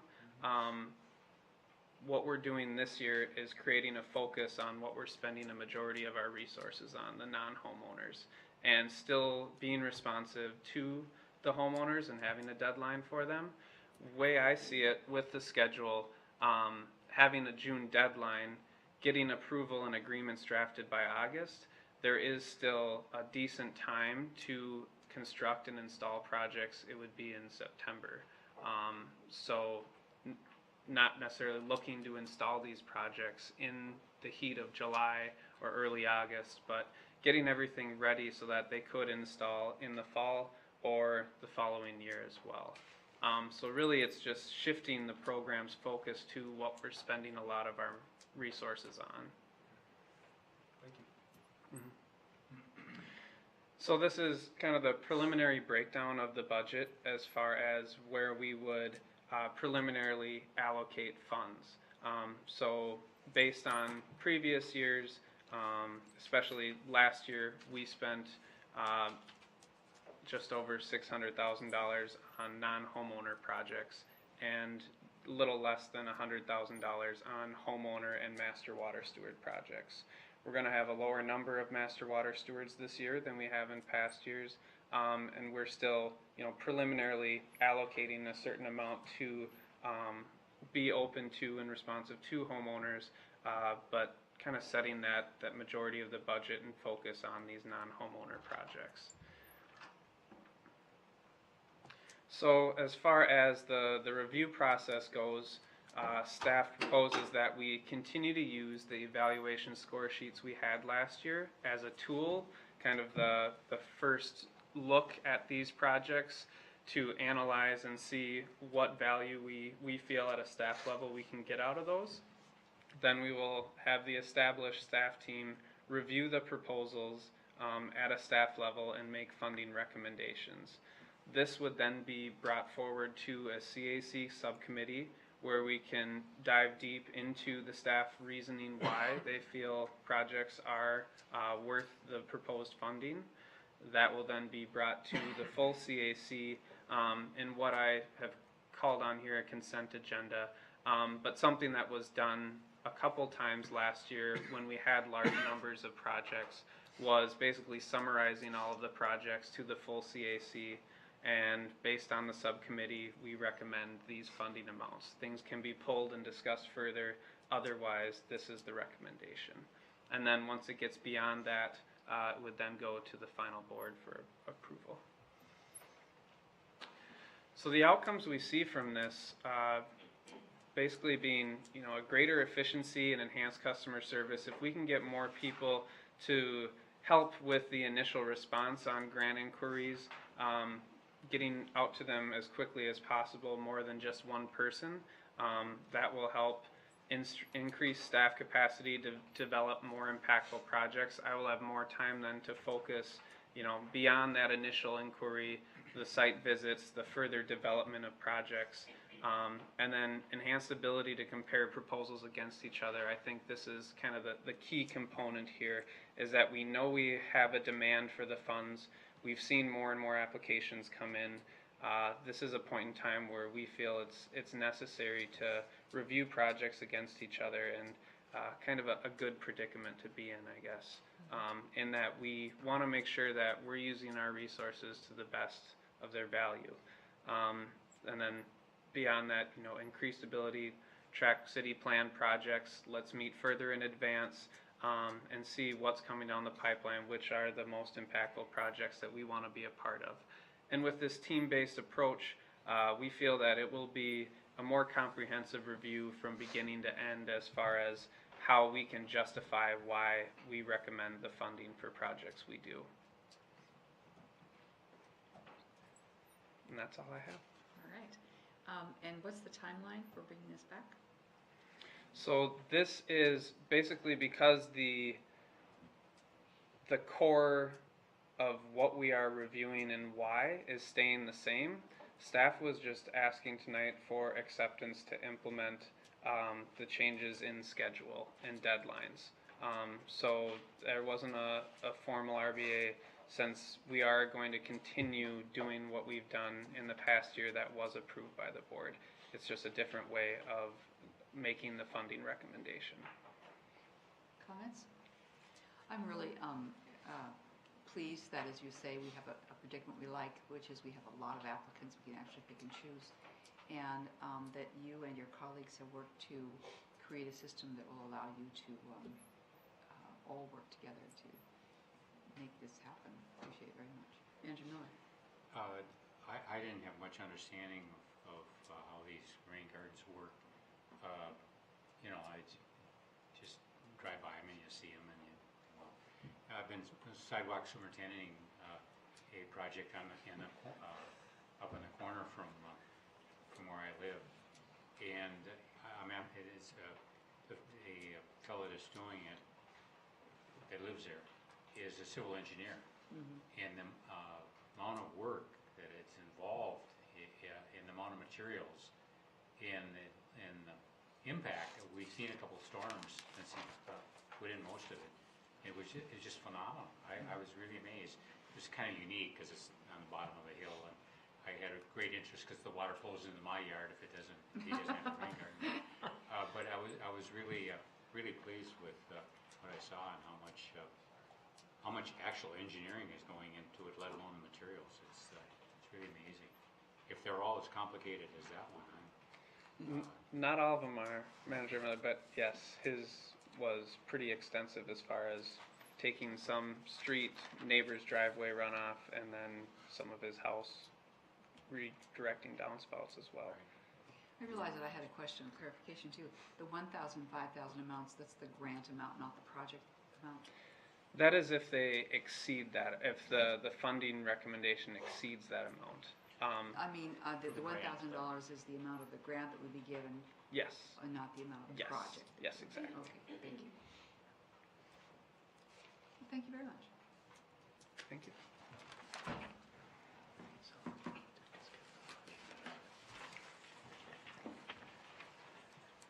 Item 11.2, 6 Mile Plan Update, Ms. Anna Brown. I will no longer need to clarify.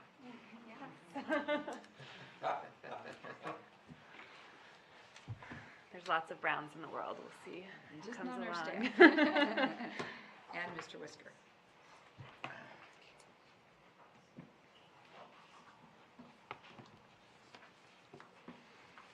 Okay.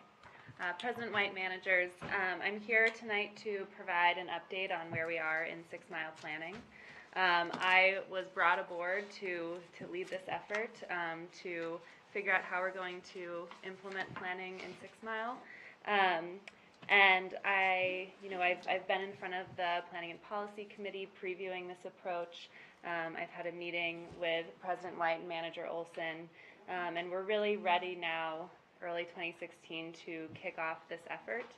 So I wanted to bring the framework before you to make sure that everyone is sort of comfortable and aware with where we're going on the 6 Mile planning process.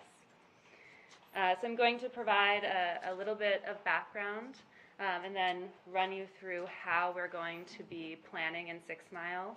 I'll give you an update on where we are in developing an investment framework for how we're going to pay for the projects and all the great work we'll be doing out there, and then give you a brief update on the U.S. Army Corps partnership, which will be coming in front of the board later this month. So we're all very familiar and comfortable with the two-track approach at this point. What really differentiates these two approaches is who is initiating the planning work.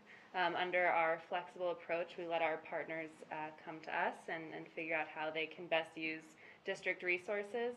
And we've also recognized that in some areas we need to really focus and put in a sustained effort to make planning work. 6 Mile will be the first opportunity where we've really formalized that focal geography track. So the work that we're doing won't just shape the watershed, but it will sort of tell us what the planning model is moving forward when we move into other focal geographies. 6 Mile is a really great candidate as a focal geography. It's a really complicated system with many natural assets, it's about 14 lakes and hundreds of wetlands, and they're all very interconnected with one another. We know that there's an enormous amount of growth that will be happening in the region in the near future, and of course it's connected to Halstead Bay, which requires a large phosphorus reduction. We know from sort of early discussions about about moving into 6 Mile, the board really recognized that the planning approach would have to be unique in this area. We'd have to really focus on building partnerships with developers and the communities in the area.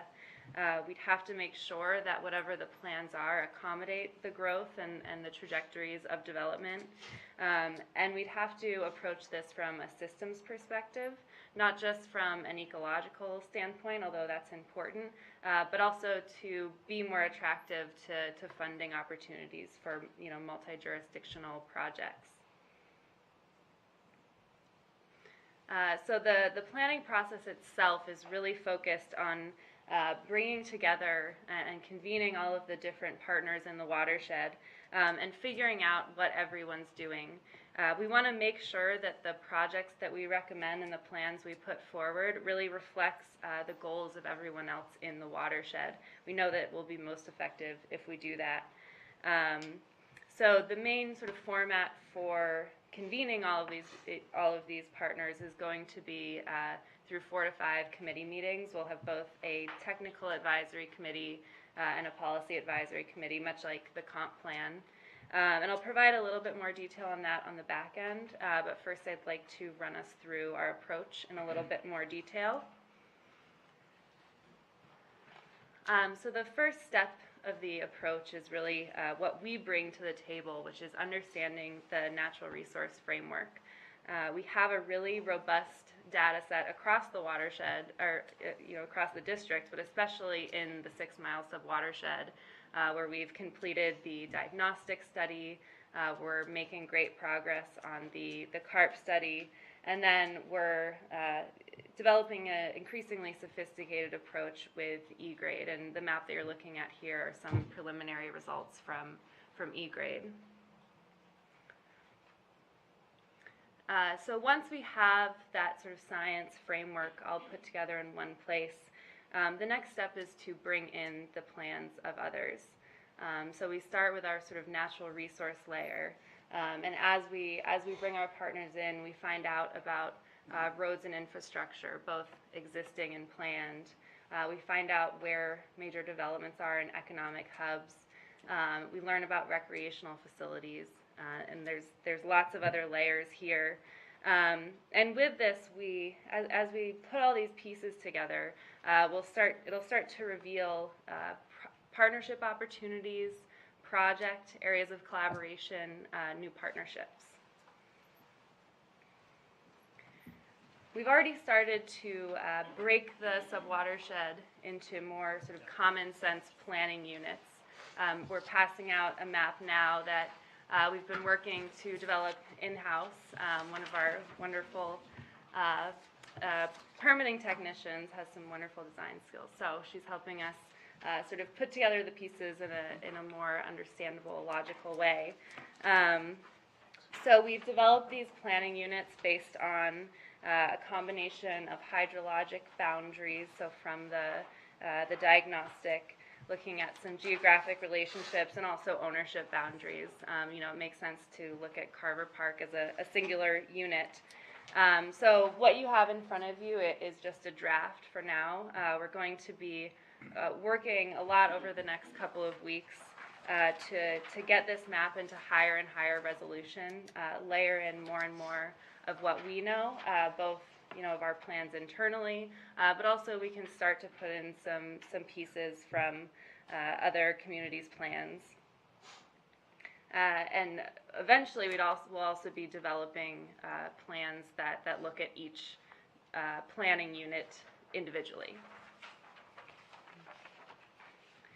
We've started to do that a little bit with what we do know, and a really good illustration of that is the Pearson-Wasserman Planning Unit, where there's a lot going on. We have a relationship with the City of Victoria, so we can start to add clarity as to how our projects fit together. That number 8 there is the Lennar Wetland Restoration that's been in front of you. Number 7 is a potential project north of Pearson that will be coming in front of the whole board also in the near future. And when we start to layer in, for example, the Marsh Lake Road improvement project, which is highlighted in yellow, and you can see there how it passes through that wetland corridor, you start to see how our projects are connected, but also how they're just connected to the system, to Victoria's plans, to county planning. The next step is to take that kind of information and develop it into an investment framework. So really what we're looking to do is take the known work that we're going to be doing out in the sub-watershed and compare it to available funding resources. So we're going to look at all these different streams of funding available at the federal, state, and local level. Look at what it's for, what the cycles are, how much we can get from them, and how they can best be leveraged. So we'll start to match our identified projects with the available funding streams. We've already started to do that a little bit with some projects that are in development. And next week at the Planning and Policy Committee, I'll be bringing together sort of a more comprehensive proposal as to some of the funding sources that we're pursuing. And specifically in the near future, we'll be bringing forward to the board a proposal for a Lessard-Sams grant. So that is really the process in a nutshell. We've generated a list of policymakers in the sub-watershed to distribute to President White and Manager Olson, who will initiate meetings with those policymakers. So the first step is we want to go out there, sort of introduce them to the concept. We've developed an invitation for those policymakers.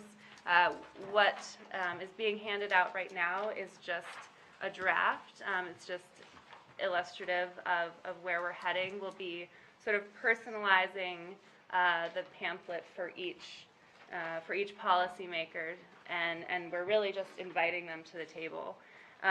Following that, we'll be holding 4 to 5 committee meetings and going through that process that I outlined with them. So I can sort of walk you through the layout. Again, this is just a draft for now, but we provide an introduction with sort of a letter inviting them to the table. We go through that approach in a really sort of punchy, quick way, and then we highlight some of the work so far. And the work that we've highlighted is really focused on that partnership model. So we tried to show examples of where having the district at the table has really benefited and helped move things forward in a more creative way. Are there any questions at this point? I've got one more slide after this, but... Not yet, go ahead. Okay. So the final point that I want to provide an overview on is the partnership with the U.S. Army Corps. So the process as outlined is sort of self-sustaining. It will be led by us. We'll have some technical support from WENC. But we also have an opportunity to bring the Army Corps in to add some value to the planning process. So we're working on developing a partnership with them. They have some funds available through, it's a Section 22 planning assistance dollars. And we have sketched out the main purpose of that relationship will be determining the eligibility of some of the projects we identify through that layering process, determining if they will be eligible for Section 206 funding, and those funds are available for habitat restoration projects up to $10 million per project. So they'll sort of vet our project list, And then the other side of that partnership is having them do some work that will preliminarily look at whether it makes sense for us to pursue a programmatic general permit through the Army Corps. And a programmatic general permit would really advance this regulatory model that we've now experienced as we've worked on the Mader wetland, worked through Lennar. It allows us to gain a little bit more review capacity from the Corps so that we can pursue more creative and value-added projects as major impacts come through our permitting department. I've included in the packet some of the letters of support that we received for Lennar, many of which expressed interest and willingness to advance that further. And then we recently received a letter from the Department of Natural Resources with just resounding support for the direction that we're moving. So working through this with the Army Corps would potentially memorialize that evolving role of our permitting department. A great letter from the Corps of Engineers. Mm-hmm. Yes. Actually telling you what else they need so they can say yes. Yes. Really nice to see that. Yes, I agree. So briefly, our timeline.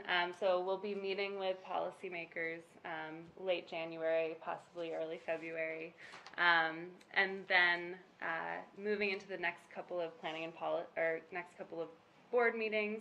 Like I said, at the Planning and Policy Committee meeting next week, we'll provide a more fleshed out version of our investment framework, and then the following board meeting, we should be bringing the U.S. Army Corps scope in front of you with a complementary scope from WANC to help in 6 Mile generally and also support some of that work that we'll be going through with the Corps.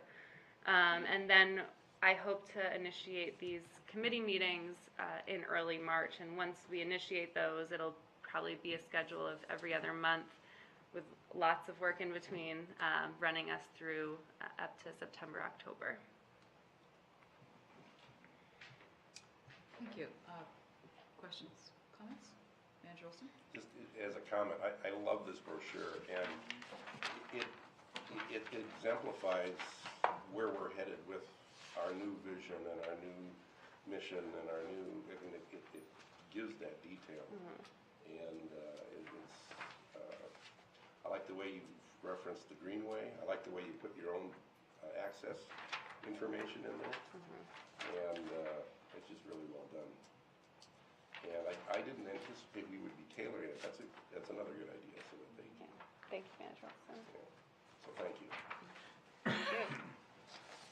And when Manager Olson and I met with you also, we talked about how this photograph starts in the watershed. Mm-hmm.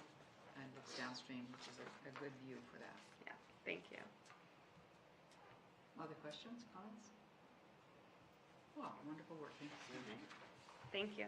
This is as good a work as you could hope for at this point. I'm thinking back to 2 other plans that I've worked on, and this is so number one, visual and understanding. Mm-hmm. And it's just not some water plan that may or may not relate to anybody depending on their interest in technical ability, but to everybody that lives in the area or has interest there. This is really really high quality work. Thank you. Shows off using the full capabilities of that copier printer upstairs too. So that makes this right upstairs. This is, with our working with Trevor and others, so it's bringing all that together. So we can do a lot of things in-house. And this was designed in-house as well. Right. Yes. Right. Mm-hmm. Yeah, all of these and handouts this afternoon were earlier. developed in-house. So it was a team effort. Thank you so much. Item 11.3, a discussion on mission, vision, goals, and values in the strategic framework. Ms. Christopher and Ms. Bauer. Thank you, Madam Chair, managers. Let me just get this pulled up.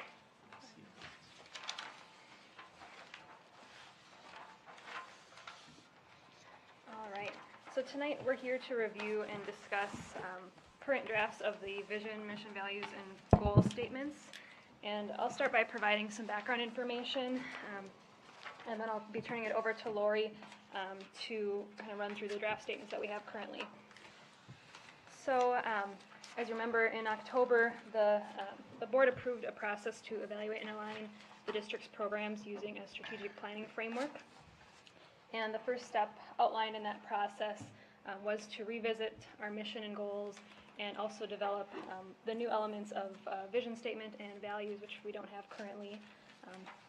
And these are really meant to provide focus for the organization and establish clear priorities that will guide the process of going through the program evaluations and improve our effectiveness moving into the next generation plan. And the other main reason we've discussed for undertaking this process is really to ensure that these foundational elements reflect the evolution in board policy and in our approach that's happened in recent years, which really is a pretty significant shift from what was largely a regulatory focus in the last plan to what in the new plan will be much more focused on partnership and integration of land use and water, as reflected in Ms. Brown's presentation. And this focus and kind of this shift in approach is something that we recently discussed with both the policy and technical advisory committees for the comp plan, and it was very well received. There was overwhelmingly positive feedback, and we were really encouraged to continue spreading that message and communicating that message to the staff and policymakers in our various cities.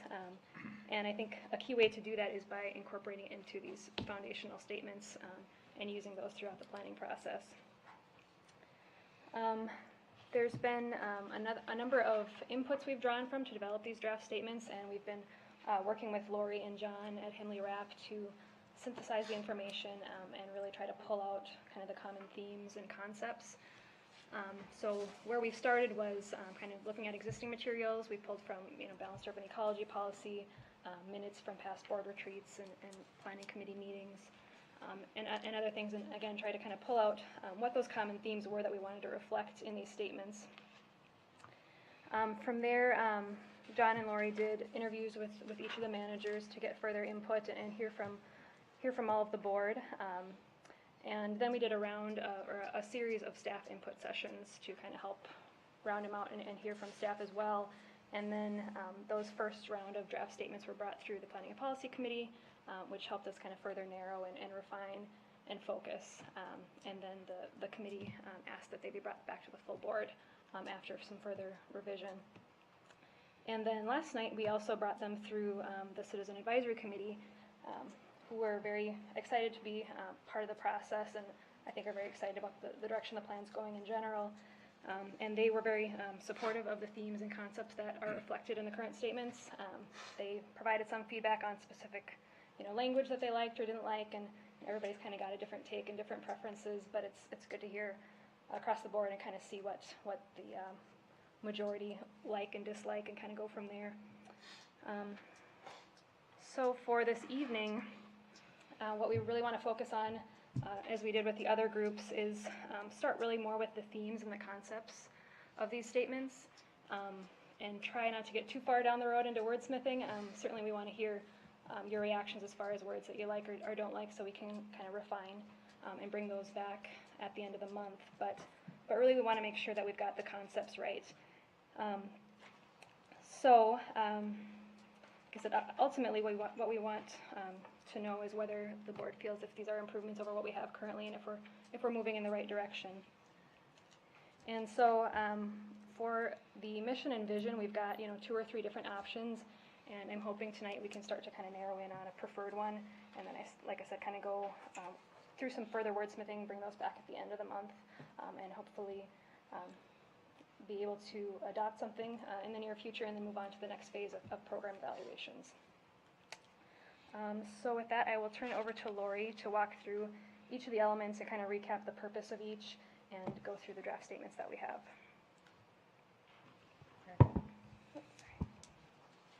It's our vision statement. Where are we going? Just a picture.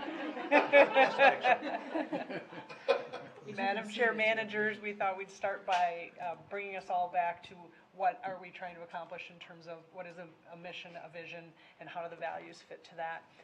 A very wise CEO once told me that that vision is the horizon. It is your future aspirational goals, your inspiration, and it's the horizon. So you may never reach it, but it should be out there for a guiding purpose.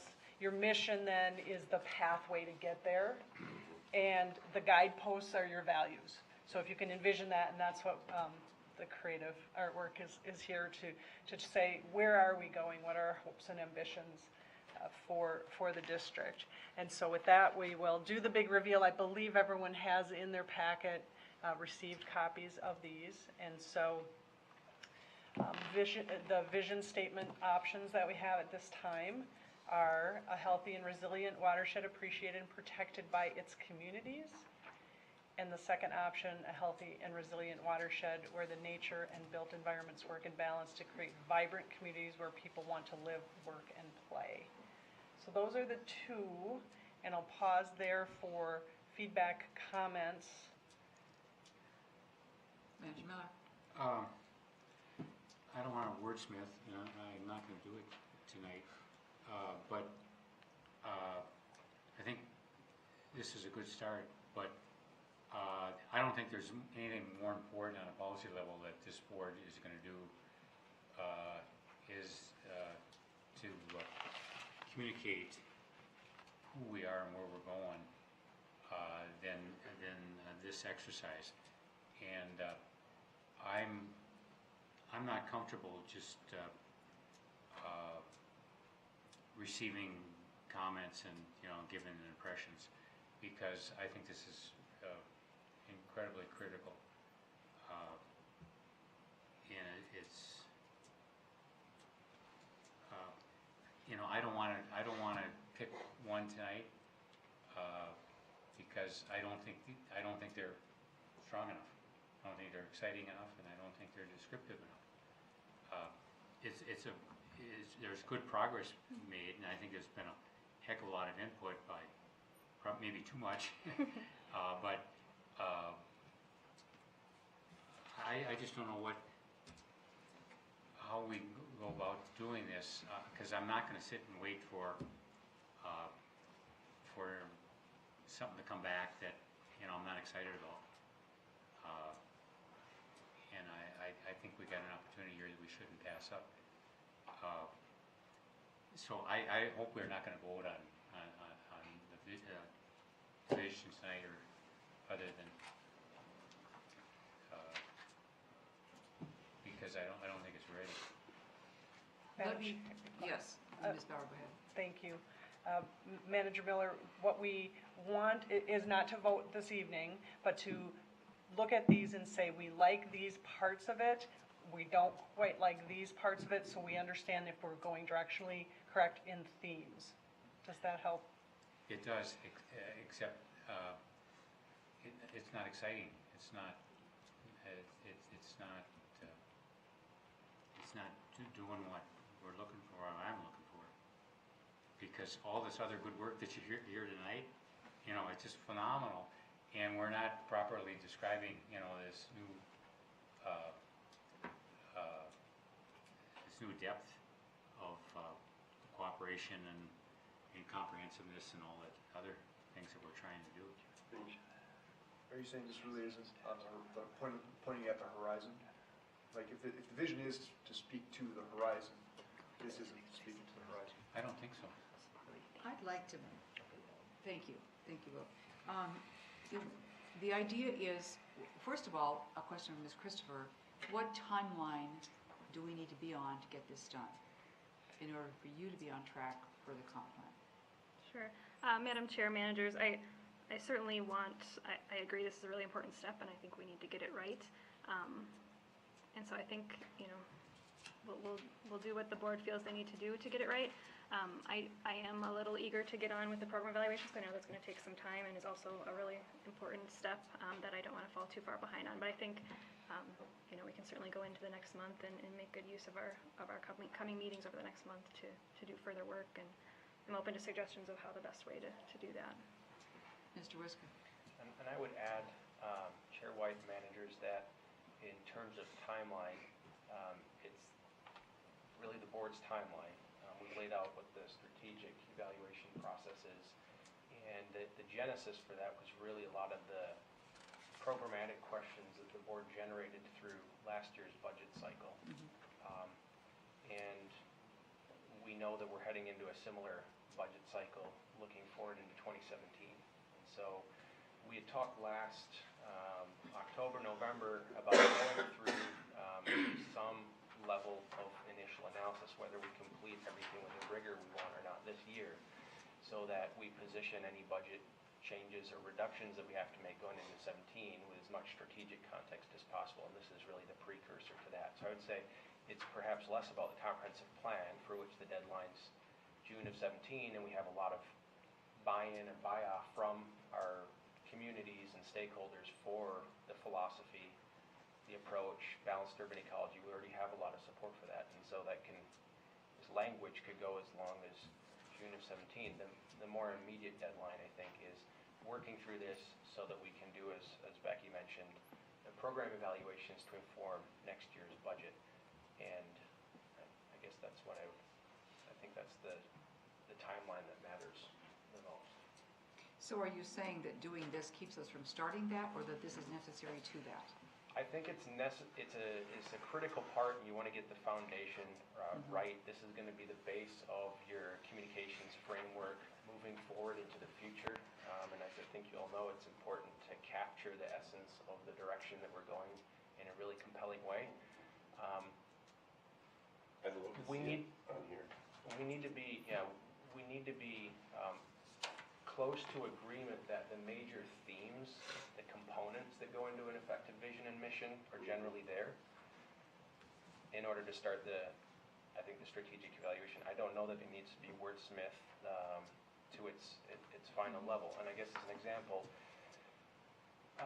and to respond to Manager Miller, this has been through a healthy round of review by several different focus groups at a staff level, small focus groups. And it underwent pretty rigorous discussion last night at the CAC. And I would venture that through all that process, all of those groups have arrived at the conclusion that the main components are in here. So Lori's the expert. She can break down what has to go into a vision and what has to go into a mission. And the major themes, if you're to break these out into the respective fragments for vision and mission, are in here. They just haven't been wordsmithed to final form. So we might be able to start the program evaluation if the board were comfortable at some point in the near future that the major elements that needed to be in all these components were there. But ideally, it'd be done before we start, so we have the best clarity possible. Andrew Sharpton? So you want to know what, you're asking for what stands out as things that you like.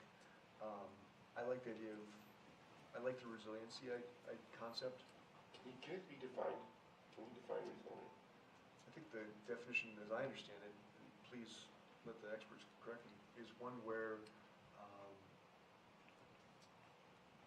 weather events and any type of climactic events can be absorbed and dealt with without causing dramatic changes. So the rebuild of two golf courses, Hardwood golf courses, are done in a way that flooding will happen, but it shouldn't either destroy the golf course or severely impede the ability to play. And so they're designed in a way where the water will flush through, filter through, and it doesn't destroy the infrastructure. I mean, I like the idea of something where a resilient watershed where environmental health helps create vibrant communities. The concept of communities and vibrancy and resiliency, I think, are ones where, I don't know, those are when I was looking at the two, those are the themes that kind of jumped out at me. Right, and again, vision is, if you do everything right for the next 50 to 100 years, where would you ultimately end up, and what would that look like? And trying to capture that in words is obviously difficult.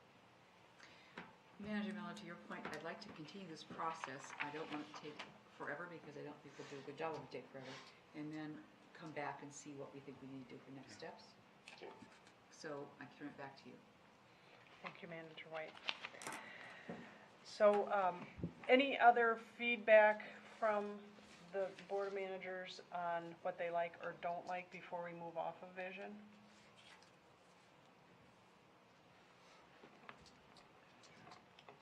Manager Collins.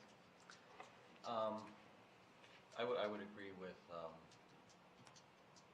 Manager Miller in that when I read both of them, first off, they could be about any watershed on the planet. So they lack specificity to what the vision of this specific watershed district is. Okay. And I think that's important. I like the first one. I think that, you could ask that about any word. How do you define healthy? And I don't want to get tied up in that. I think resilient is a good word. I think it's important to somehow have community in there, but I like people in the second one to make it more, have an individual perspective. But I think it's too general to me. It doesn't, to me, when you're talking about a vision, you're trying to achieve some very specific things, but I don't know where those should be. They could be in goals. I don't think they're really there either. They're still pretty general. Or it could be in the vision, and you certainly can't put them all in the vision. So I think some of them do belong in the goals. But I think it just lacks specificity.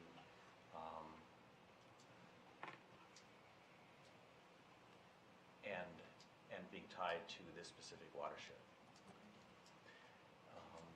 And then it's related to this, and it's not a criticism at all, but the logo of the watershed district isn't on here anywhere, and I think it should be. I don't know where, but I think it should be. Again, it gets to the idea that you should recognize immediately that this is a Minnehaha Creek watershed district, and you have to dig into this to find that out. So I think that would be an improvement here. They pointed out it was done this afternoon, so. You started by saying that's not a criticism, but it probably should have been. I think it's purely an oversight. So, Mr. Whisker. I think one of the things that's hard and that worked quite well last night at the Citizens Advisory Committee is to not spend too much time looking at any one, but to kind of move through and see how they work as a package, and then you can still come back and comment on vision. And to Manager Calkins' point, and this came up last night too, the thing with vision statements for organizations, and I was reading this recently, is you can think of what we're doing as selling a product or selling a service, and there's not many new products on the market or many services that haven't been delivered already. So a lot about your vision statement is what is the watershed district, the Minnehaha Creek Watershed District's unique twist on what it is that we're doing, because there's a lot of other watershed districts out there. And for me personally, the balanced urban ecology policy should influence vision, because that's our unique twist. And I think about where we might be trying to go is some really integrated, utopian watershed fabric where the built and the natural environments are really working in harmony. I don't know how you capture that in words or if that's the right essence, but to Manager Calkins' point that came up last night, and it's about, what is unique to Minnehaha Creek, and then so you have your base in there, what it is you're trying to accomplish, and that might be similar to other watershed districts, and but then what is our unique twist on that? So let's go forward. All right. So next is mission, and really it's the purpose of the organization. It's why it exists, what it does, and for whom it does those services. And so it's a declaration of the organization's purpose, and so it will help motivate staff. As Manager Olson noted, within the 6 Mile brochure, currently it says it aligns with our mission, but the mission isn't ever stated within that particular piece. So it's obviously something that it can easily be added. One of the discussion points that we've had is that the current mission has served the organization very well for many years. That is quite typical for an organization during strategic planning period to review and revise. The majority of people that we spoke to in the interviews and have said that this current mission is a little long, it has a lot in it, and it's very difficult to remember. So the smell test that we said is when we look at a new version of the mission, is it better? So that was the goal, is to not lose the essence of the mission, because there's some very good elements here, but to try to simplify it, make it a little bit more impactful, obviously more memorable, so that it is actionable for people. So the three options that we have, and the coloring is not easy to read, but we did try to color code a little bit in the underlines, some of the pieces of green being what, how, blue being how, and then the orange being whom we are serving. So option 1, to protect and improve the landscape through the collaboration with engaged partners to create vibrant communities. I would say that if we use vibrant communities in mission, we probably don't want that in vision, but we liked that language, so you'll see that in different places. In option 2, we protect and improve the landscape for current and future generations through integrated land and water management, sound science, innovation, and partnership. Again, with values, when we go to the values, you'll see those are some of the values that we're using. It's always good to link, but we don't necessarily need to be redundant with that. And then the third option, we preserve and enhance the landscape through public and private partnerships, sound science, and a commitment to excellence, creating value and enjoyment of the land and water for everyone. So again, same discussion points.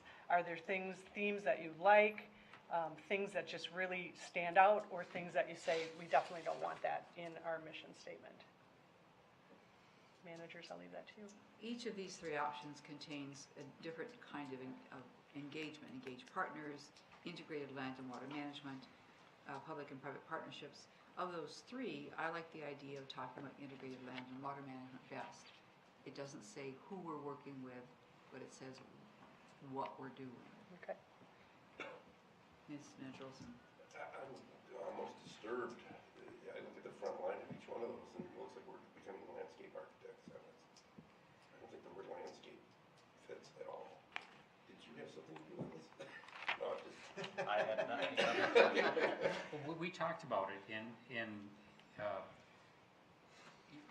at the planning committee, and yeah, you could, if you're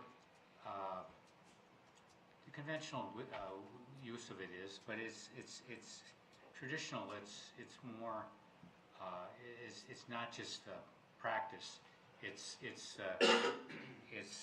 most people are going to consume. I've been saying this for some time. Are going to consume the benefits of our work through their windshield, through the the visual thing. Some people are lucky enough to live on a lake or a stream, but most people aren't. But they still enjoy it a lot, and they're paying just a bigger portion of the bill for these improvements than the people that are most benefiting by it. And so maybe it isn't the best, but I think we can create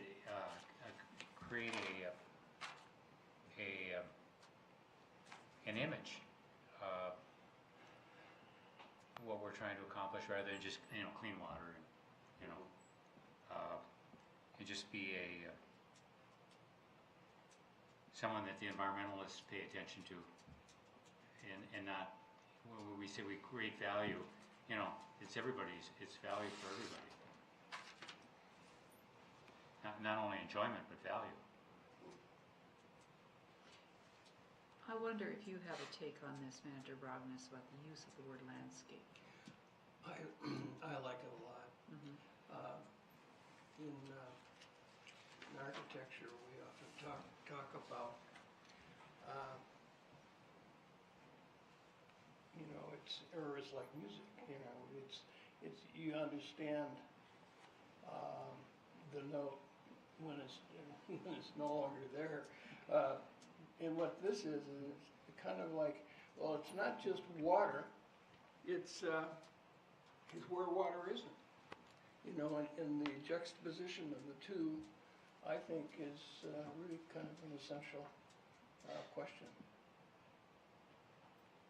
Granted, we want to protect against storm events, and so that, you know, we build some resiliency into it. But when water is not rushing, and when it's to be viewed and enjoyed, you want you want that blend between the landscape and the water. My point is, I have a problem with it, except that, number one, to protect and improve water by manipulating the landscape, you know, that I understand. But when water's not there, it looks like we're gonna run around with mowers and tree planting equipment, you know, rather than keep our eye on the water ball. People think verbi, don't they? Yeah, I think when this came up in committee, I think Manager Miller mentioned you'd read something recently, I think that was kind of relating to things in Great Britain or England or somewhere that talked about the landscape level. And I think in a lot of the world of conservation, things have changed from looking at things from a species or habitat level to look at conservation on the corridors and even in a broader on the landscape level. So I think that's kind of where this is. But I think your point is we don't want to confuse that for landscaping. Right. Which if that kind of has that connotation to certain audiences, then it fails that kind of test. So if well, I'm also a farmer. Yeah. And they're going to come in and improve the landscape. What are you doing to my land? And so I don't want to give the wrong impression to a group of big business people who've got millions of dollars invested in their business who are willing to cooperate as long as our target is the water, and then we work with the landscape. Well, and I think that in some ways, you know, if the landscape has kind of this big picture image type thing, in some ways that might be better placed in the vision than the mission, and we could use the word watershed here and kind of flip-flop those in terms of trying to create that horizon long-term look in the vision, and maybe this is more specific saying the watershed, which also incorporates both the land and the water, obviously. Or we could do a modifier. But that gets into wordsmithing, so I shouldn't be doing that. Or we could just do a modifier of aquatic and terrestrial. Aquatic and terrestrial landscape. Mr. Whisker, you had your hand up. Well, I was going to say that particular word, so, you know, what everybody's agreed on so far up to this point is, you know, the mission is how you get to that end point of that vision. That's how we're approaching that vision. And for all the vetting, everybody's agreed that, you know, we're generally protecting and improving something. So aquatic and terrestrial systems has come up, natural resources, watershed, landscape. And I did want to jump in and say that last night at the Citizens Advisory Committee, I think there was broad response that was very similar to Manager Olson's response about landscaping and just a general confusion of term. And so I kind of wanted to jump in and off of that. But up until this point, I think people are generally comfortable with we should protect and improve something, so then define what that is with clarity and powerful language. And then through or how, you know, you could come up with a long list of excellence, dedication, science, innovation, partnership, integration. So it's being selective and getting the right grouping of the words, and then for who. And then, so each one of those areas, if you agree with, we're supposed to protect and improve something, through how, pick a short list that's compelling, and then for who, it's again wordsmithing, communities, everyone. You know, it is the wordsmithing exercise if you generally agree with those. The last wordsmithing that came up with the CAC, and I'm bringing these up because it was just a really robust discussion from a really engaged More group. intelligent than ours, apparently. I was very, very impressed with their level of discussion. But they had a big issue with sound science. You know, they said it's either science or it's not. You know, you shouldn't have to say sound. So the two things for them that really jumped out in wordsmithing was landscape And don't say sound science, because you might as well say not junk science. So, I had to bring it up because I knew it would hit a button. I'd be way more comfortable just with need to protect and improve the water landscape. The water landscape. I'm not. Well, it's actually a legitimate question, which I think I know the answer to, but I just would like to hear your Restricting opinion it. of what sound science means. I mean, And then they'll tell us is we it, don't is it, belong there. in my mind, it's science that has, that would be accepted in academia. Well, there's a lot of crummy science in academia too. I think the term sound is, I mean, I think that having the adjective sound there is very important. But I'm not gonna I wouldn't lay awake at night worrying about it, but I think it is an important word to have in there. And, you know, I'm certainly a fan of the term landscape. It bothers me that it needs to be more than that, and the word I keep coming back to is ecosystem, but that isn't right either. And actually Brian's idea I don't think is a bad one, although you know, there's people that will have to look up the word terrestrial, I can guarantee that. Because I use it a lot, and you see people like, and you have to always define it. But that's not necessarily a bad thing. So I think something needs to, and I would agree with what James is saying, that the beginning is fine, I think the end is fine. But how we define what it is we're working with, I think it needs to convey that integrated land and water thing. I don't think landscape does that. Ecosystem does it to me, but it probably doesn't to a lot of other people. So that's really the word I have the most trouble with. Well, that's what the CAC said yesterday too, is what really jumped out at them, because we prefaced this with a review of our policy trajectory and then what we're trying to do with the comprehensive plan.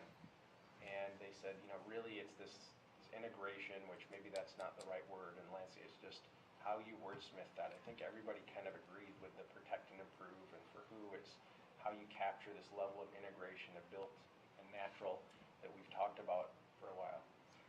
Andrew Miller? Ken, in the mission, a healthy and resilient landscape where the natural and built environment work in balance to create vibrant communities where people want to live, work, and play. Take out watershed, put in landscape. Because in a healthy and resilient landscape doesn't imply, you know.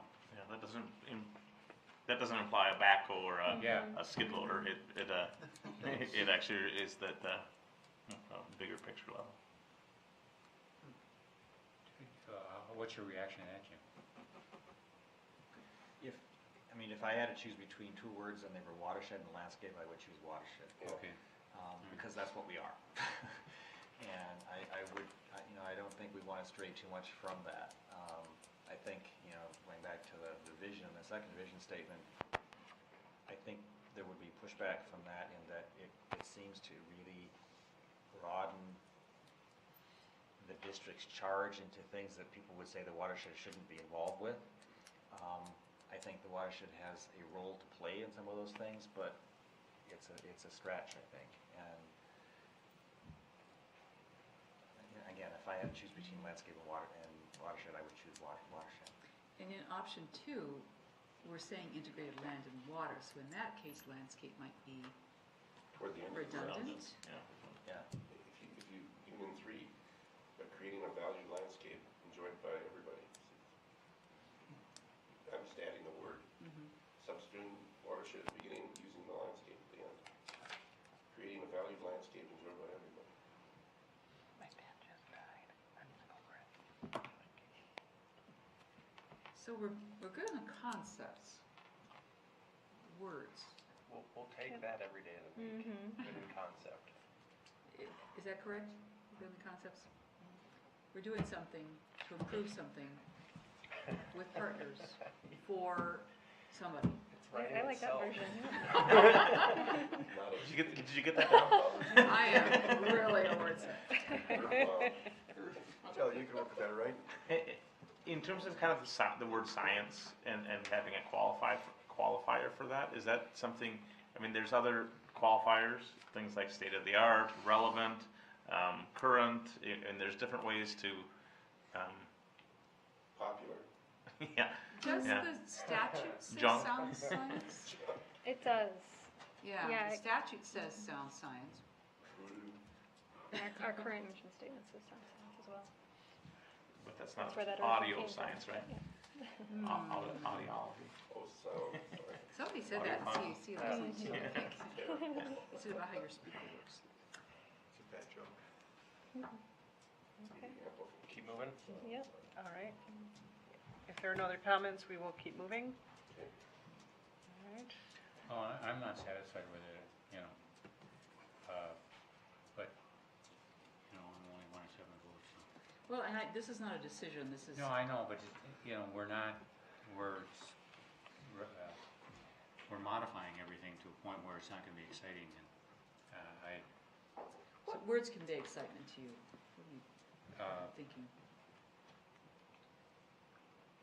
I don't think we're there yet, you know, we're getting close, but it's just, I want somebody to look at this and say, wow, you know, That's what I wanted. this is quite a place, you know?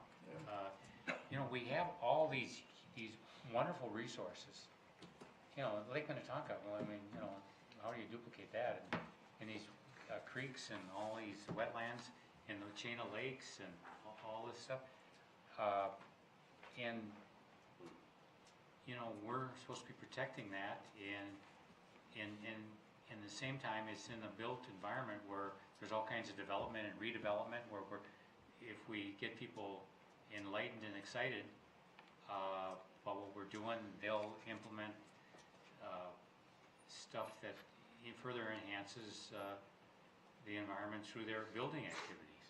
And I don't know if that's just wishful thinking that we can get there, but it seems to me, you know, it's just language. We ought to be able to.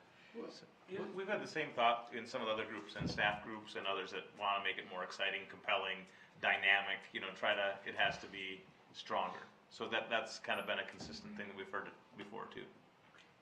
Manager Robbins. One of the comments was that, you know, perhaps, you know, when we're looking at vision, it could be applied to any watershed.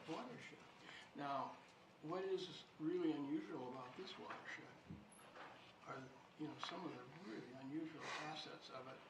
And, you know, it's the chain of lakes in Minneapolis, it's the greenway that connects to to Minnetonka, and the fact that you go from almost rural setting, you know, there's active farmland up there, and all the way to St. Paul. all the way to St. Paul. Yeah, it's pretty amazing.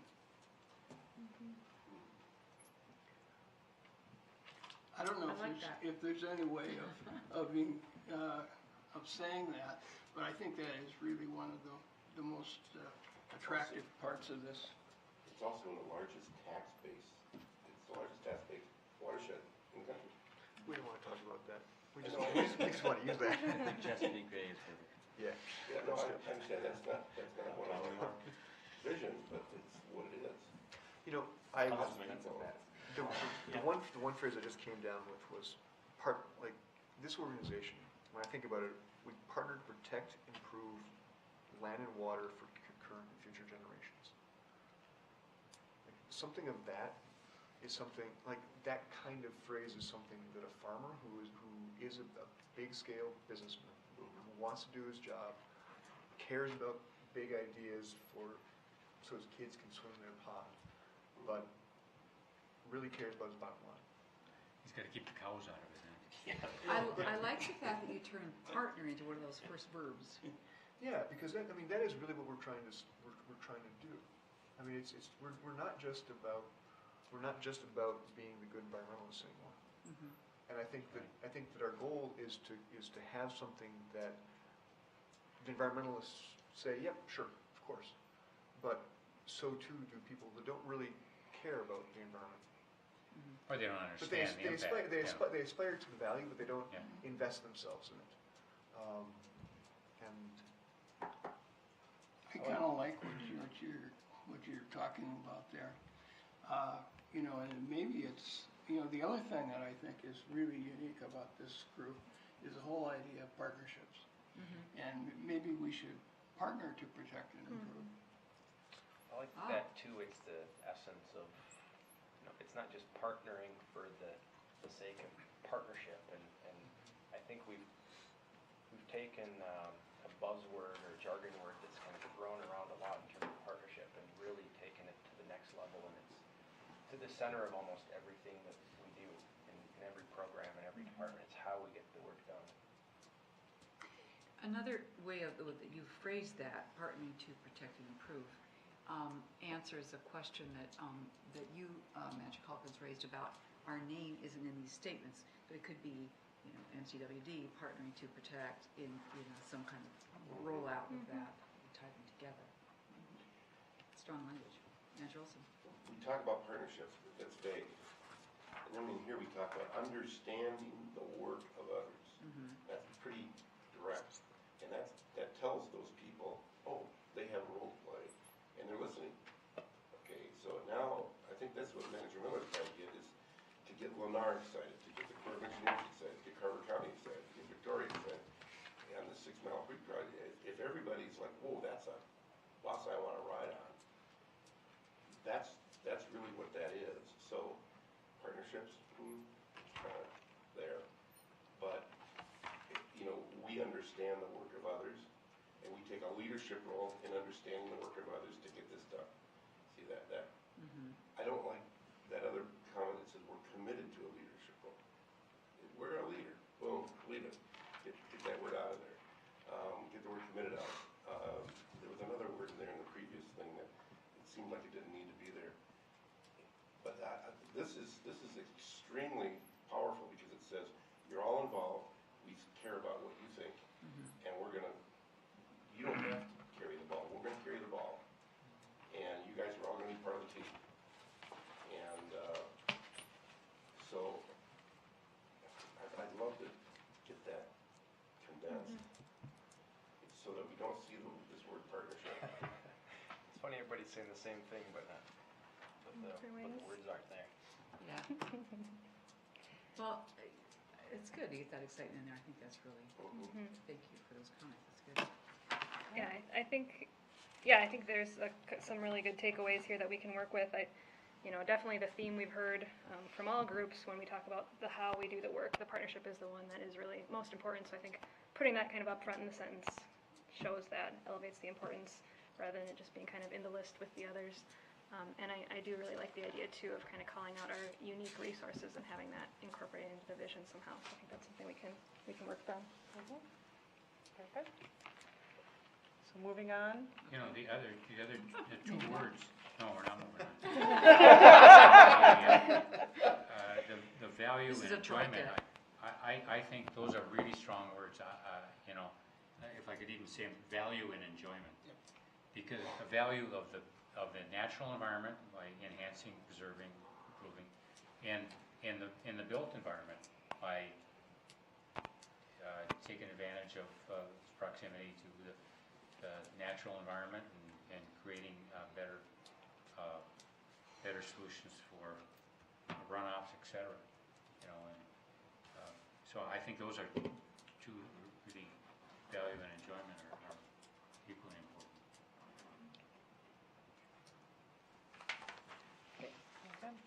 Gingerly moving on. Gingerly moving on. All right, You so. can now move on. Thank you. Thank you, Manager Miller. So as we indicated, the guideposts on your path are your values. The values that have come forth really were nothing new. It's ingrained in the fabric of this organization. There was no debate over the core 4 values, and then there was a list of others, and so we're going to, the agreed values across every group that we talked about: partnership, innovation, leadership, sound science. We've said this over and over and over again, and it's in the mission, the vision. It's all right. I don't need to read these to you. I know that you all have them. Discussion? Leadership is one of these things that just kind of drive me crazy. Everybody's, you know, the leader. And I guess it's expected that if it's, we're involved in water, we should be leading the effort. Is there another word that we could use?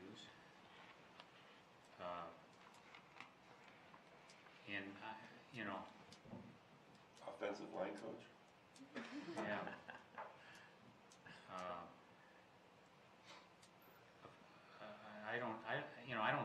I don't think it's maybe for resumes, it's be important to be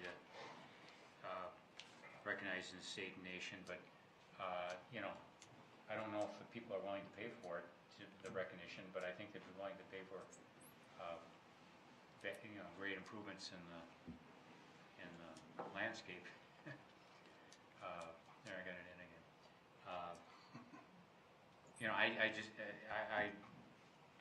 It's kind of a throwaway line as far as I'm concerned. But the concept, I think, is a good one, where we're about as far forward on almost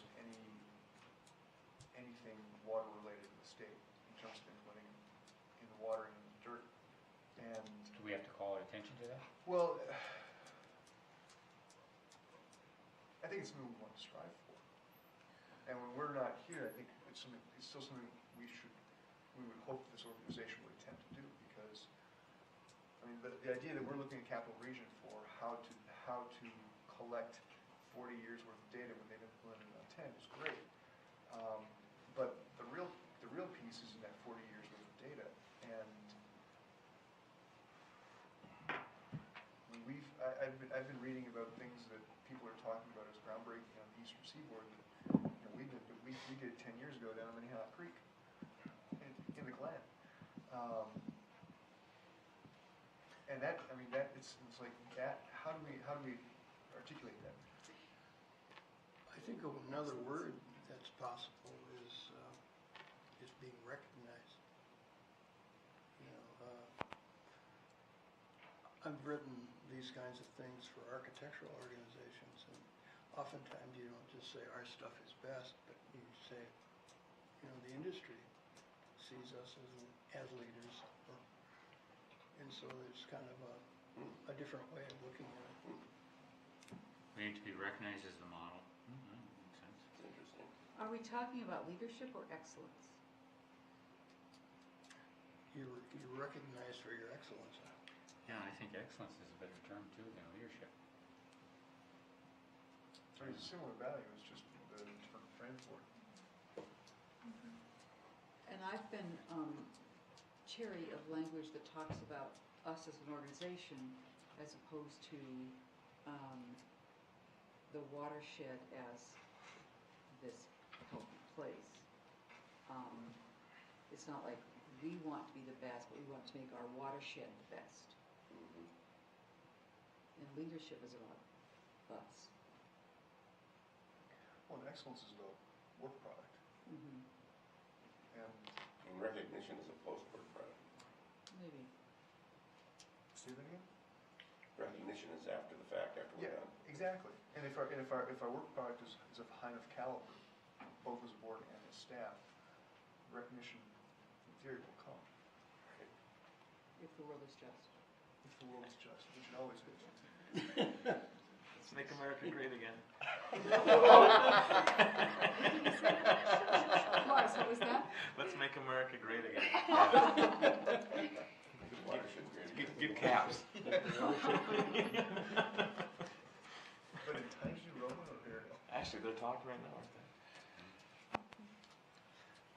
So are we talking about values? Yes, we are, the 4, okay.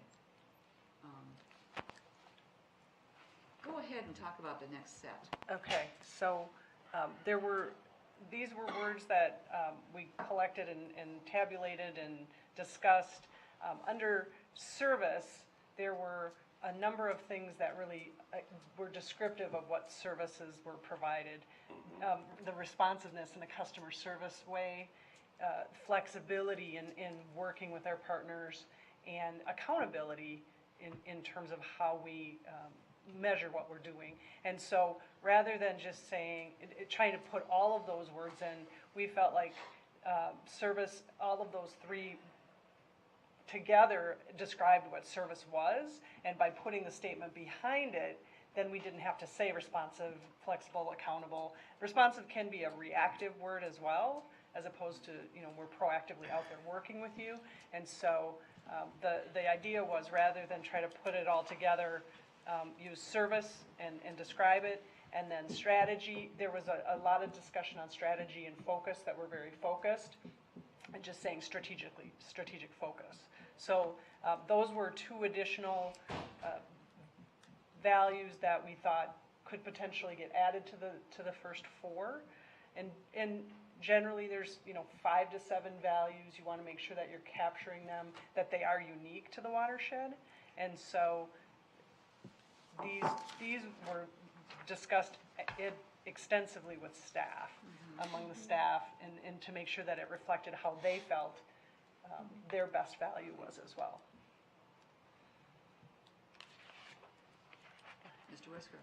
And maybe just to add to that, I think in terms of reflecting staff's values, it's just, you know, these are themes that emerged out of the word soup, if you will, and I go back to the CAC meeting last night to provide additional context, because this is a stakeholder group that's only just started looking at this, that we haven't synthesized. And they were saying, you know, strategic focus is not a value. It's kind of how you get things done, and it's inherent to your business model. So that's the context from last night. And there was a discussion about service, in particular, how the watershed district in general treat a lot of, whether it's the city, the private businesses, or the residents, as its customers or its clients, and really cares about what they want, is trying to deliver the value to them. So those are kind of two discussion points that came up last night. And when when we would adopt the values, they will have the explanation behind it. So we're going to keep words like individualized support in the explanation, whatever those words end up being. Correct. So we don't lose those encapsulated Right. concepts. So do you think strategic focus is a value, managers? I'm not sure any of them are how I would define value, I struggled with that one. What's a value? including the ones we saw before. I'm not sure if they fit the definition of value. They're important, but I don't know if they're values. I think strategic focus is a tactic. That's well said. I thought that was the hardest question when we had our interviews, was values, because I think of it in different terms. Service is kind of a tactic too, making everybody feel valued, your point of view respected. We accomplish our values through service and focus. Can you go back one slide, please? Now I'm just thinking about values differently. These are all tactics.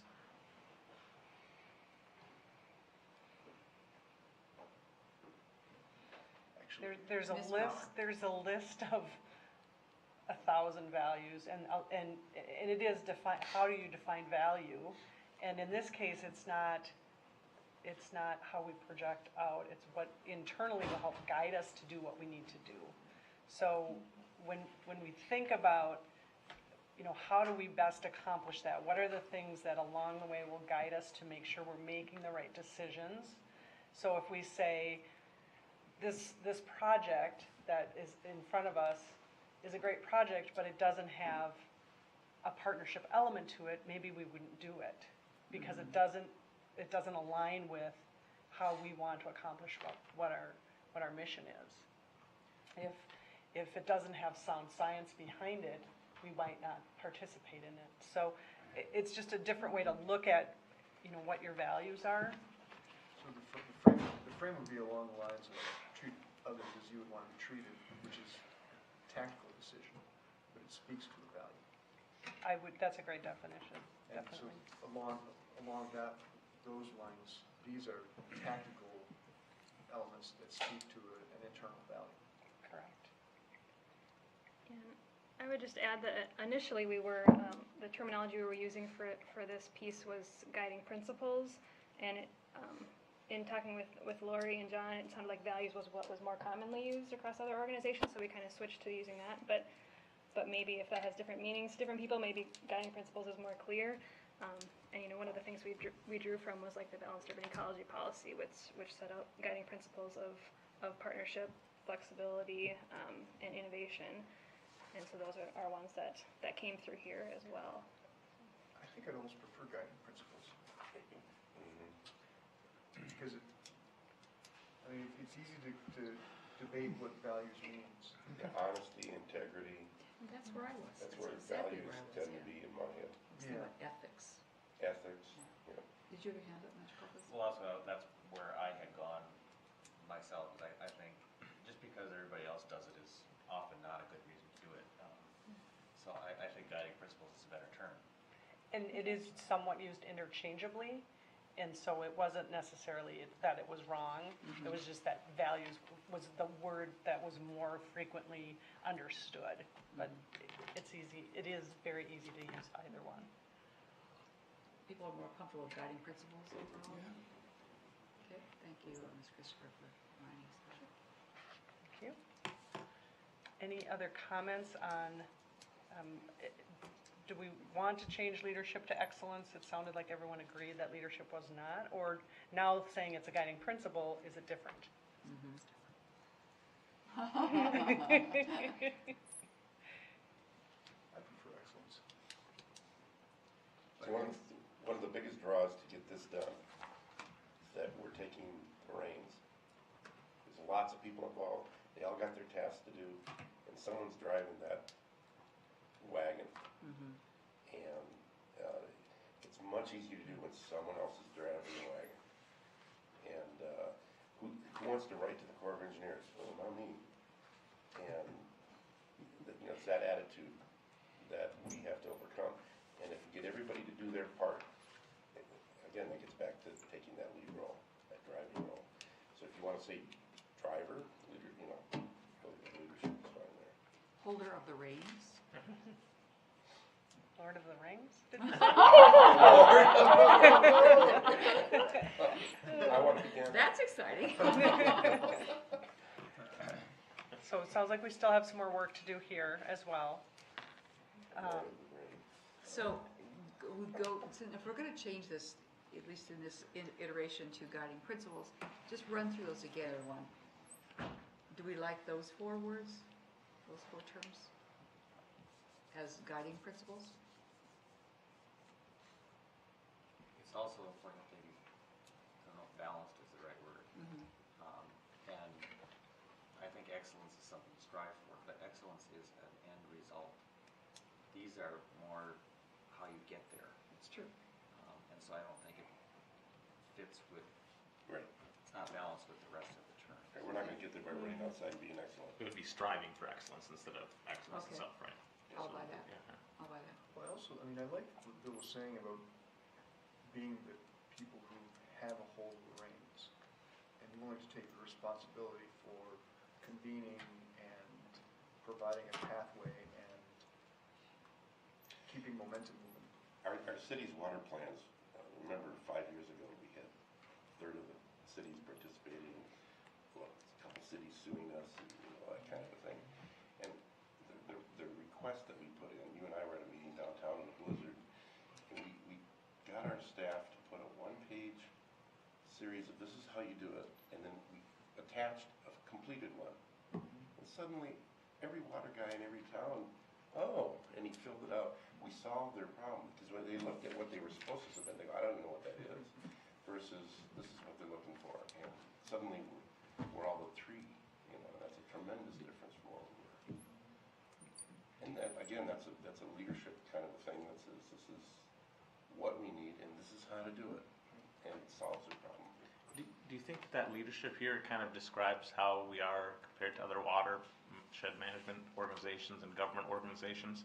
Does it need to be more of a kind of a leadership in the community focus in terms of the descriptor? To say that we're going to convene and lead and take the reins or whatever else to help our community partners achieve what they, does it need to be more focused and specific to that application? Or is this kind of the right kind of descriptor level? I think the descriptor needs to be changed, because that is, what you just described is different from being a model Because what you were describing, Yeah. Manager Olson, was talking about leading, showing up and convening, leading, scheduling, bringing people together and leading that process, which isn't this. I'm looking at just word leadership. I don't really care about all that other words that followed it on this slide. Because I don't care if we're better than the 9 Mile Creek. And I don't care if someone's worshiping us from the Red River. Okay, so, I mean, that's not gonna get us anything. If all the other watersheds think we're great, so what? It doesn't matter. So, you're right. I like what you said. Let's redefine that and make it unique to our watershed.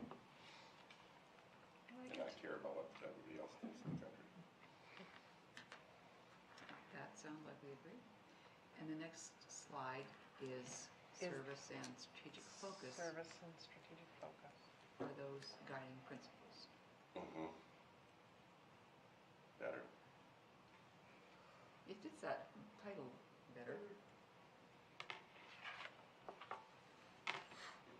I almost think they both fall under leadership though.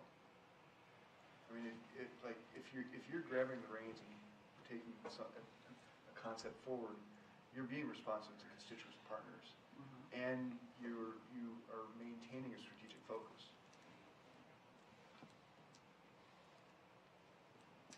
And maybe it's taking this and redefining leadership with elements of this. And innovation is kind of like a kind of leadership too, an example. So there's a lot of kind of overlap and grayness in between. There's not really black lines between all these things. I too am not excited about the idea of saying we're going to be the best watershed in the district of the country. That's over the mirror in my bathroom, but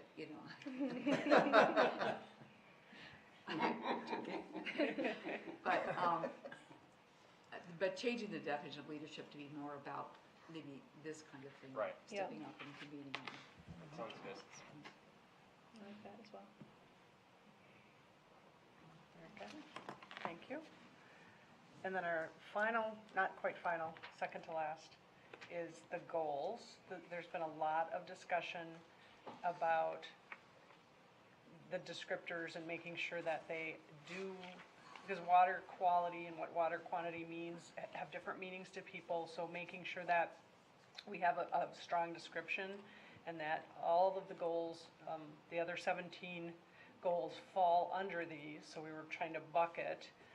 But the one that everyone seems to stumble on is this engaged communities. Is that a goal, or is that how we get to our goals? And so, and that's why we still have it here, because we think that it is both. It reflects back to the mission statement, which talks about bringing people in, I think. And I was thinking about the list of 17, one was recreation. Well, that's where it fits. It's the people who get their kayaks out there. Without the defining statements in this case, none of these are goals. The words by themselves are not goals. You have to have the defining statement to understand what the goal is. Engaged communities could be a goal, or it might not be, it just depends on how you define it. But water quality, well, good or bad? The same thing is true of quantity. Too much or too little. Right. So that's a Good little water bit quality, problematic as far as being. Do they just need to be more descriptive overall as so the best water quality or improving water quality, does that help, Manager Calkins? It would, but it makes it, and I shouldn't be opposed to this, wordy.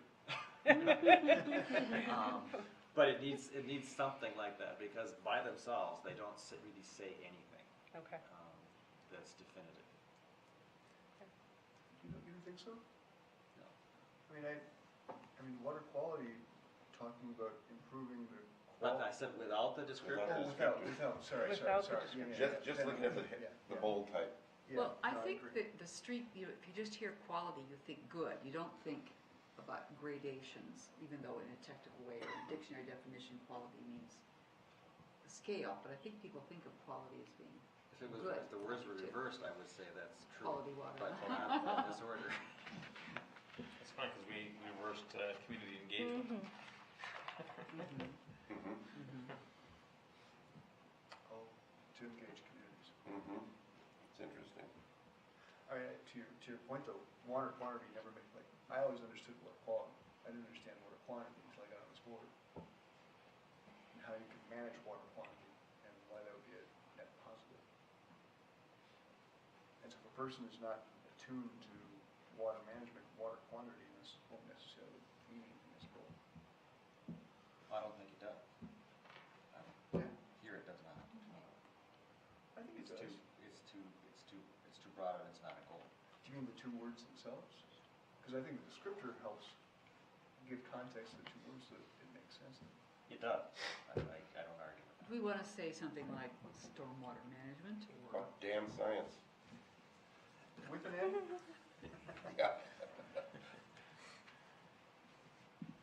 So if we were to do something, to put a qualifier in front of it, so improve water quality or quality water, manage water quantity, maintain ecological integrity, engage or engaging communities, does that help define it a little bit better as a goal in your minds?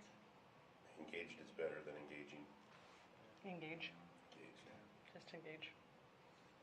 Because engaging means we're copying them on a memo. But if they're engaged, they're part of that memo. I don't have any problem with the way they're worded, even though, I heard what you said, but I think that it conveys enough of the concept that we're trying to capture. Any modifiers is implicit.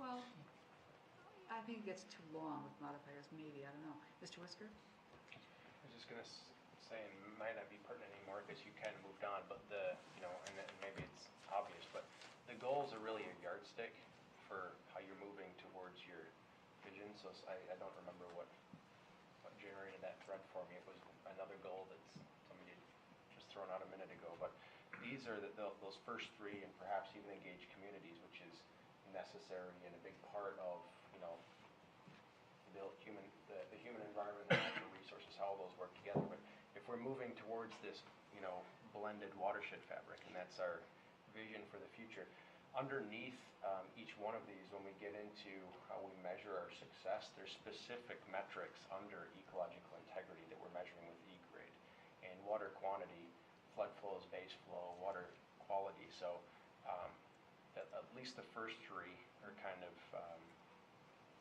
they're very good measurable yardsticks for how over time our investments, our efforts are moving the needle towards this ultimate vision. So the goal, if you want to throw in more goals or you have other ideas, I would just offer that we want to be able to tie them back to where we're going, because they're these incremental measures along the way to show that we're making progress. Manager Miller? I think engaged communities is a politically correct term. Doesn't mean anything. He's putting in there because we're supposed to be engaged, but what is, what? I don't get it.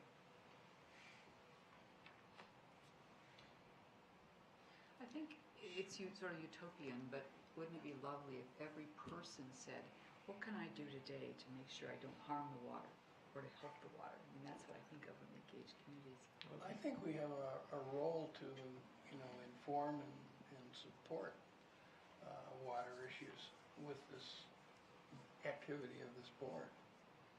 I agree, but I don't think But- engaged communities But describes. you're not gonna get that unless you have somebody stirring the water and writing the articles. And that's why Telly Bamayak is here to make sure that our successes are celebrated. In some cases, trying to mitigate things that didn't go so well, so.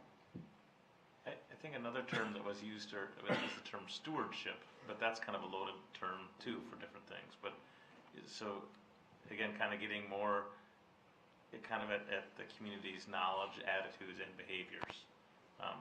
That whole kind of bailiwick in terms of how we can, and that's kind of what I think we've tried to capture with being engaged. But maybe there's better, more descriptive, more compelling terms. We did play around with behavioral change, because that's what we're trying to drive for, changing behavior, so people are being stewards of the landscape. So stewardship tends to have, it's just a little old-fashioned term as well, and people don't always understand what it means. So that really does encapsulate it. But what is stewardship? It's about behavioral change and engagement. It doesn't sing to the millennials. That's right, it does not. Sounds obligatory. Sounds obligatory. Stewardship, yeah.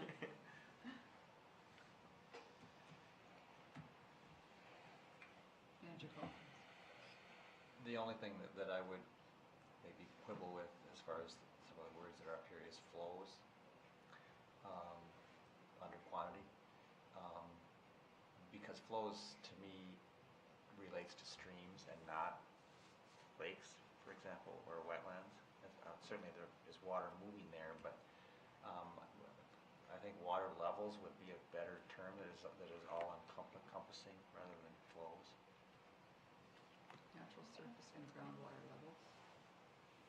Or if there's a better word out there. Okay. And I didn't mean to speak for everyone when I was thinking maybe about not adding the word in the beginning, but how do people feel about that? I didn't want to cut off the debate. Well, flow is also, every time we do a remeander, we're altering the flow. And that's a big part of what we do, to store more water and to clean more water and to, and, get done what we're doing. Well, it's volume over time. I mean, it still has that volume dimension to it. Yeah. Although in this case, flows is being used just with groundwater. The surface and groundwater. In this Surface and statement. groundwater, yeah. Manager Miller? Communities is kind of, as long as we're going to stay with engaged, I guess. What does that mean, communities? I would say engaged people, encourage people to nurture and Citizens. enjoy the landscape through a sense of shared ownership. Loaded word. Roman word. Loaded, but yes, but Citizen. loaded. Ooh, loaded, Word. right, Yeah. or near.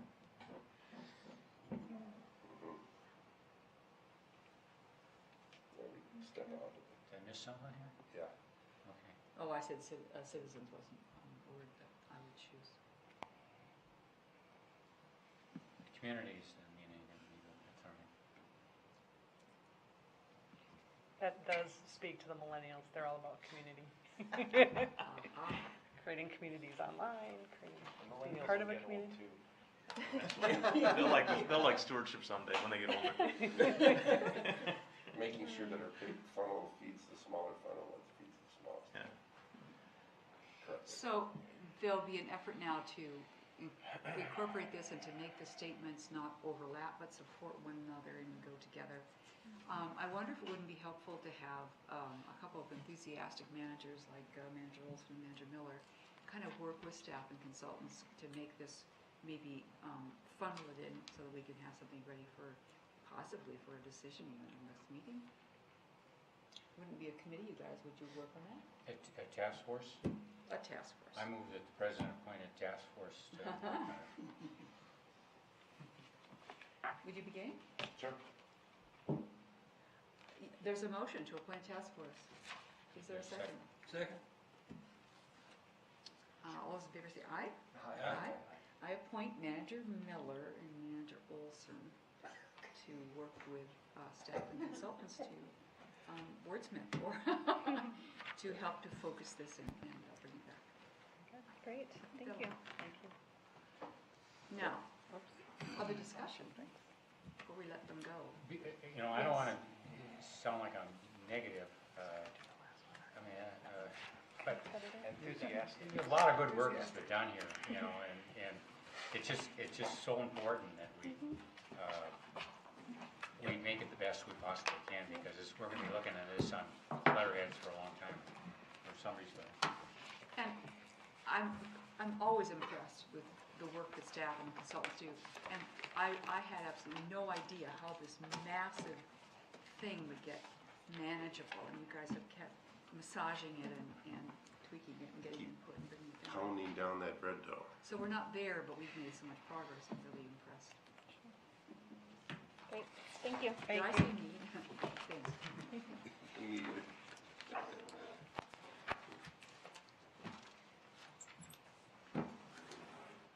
We have one last item on the agenda, and it's up to you, Mr. Erdahl. Over to you.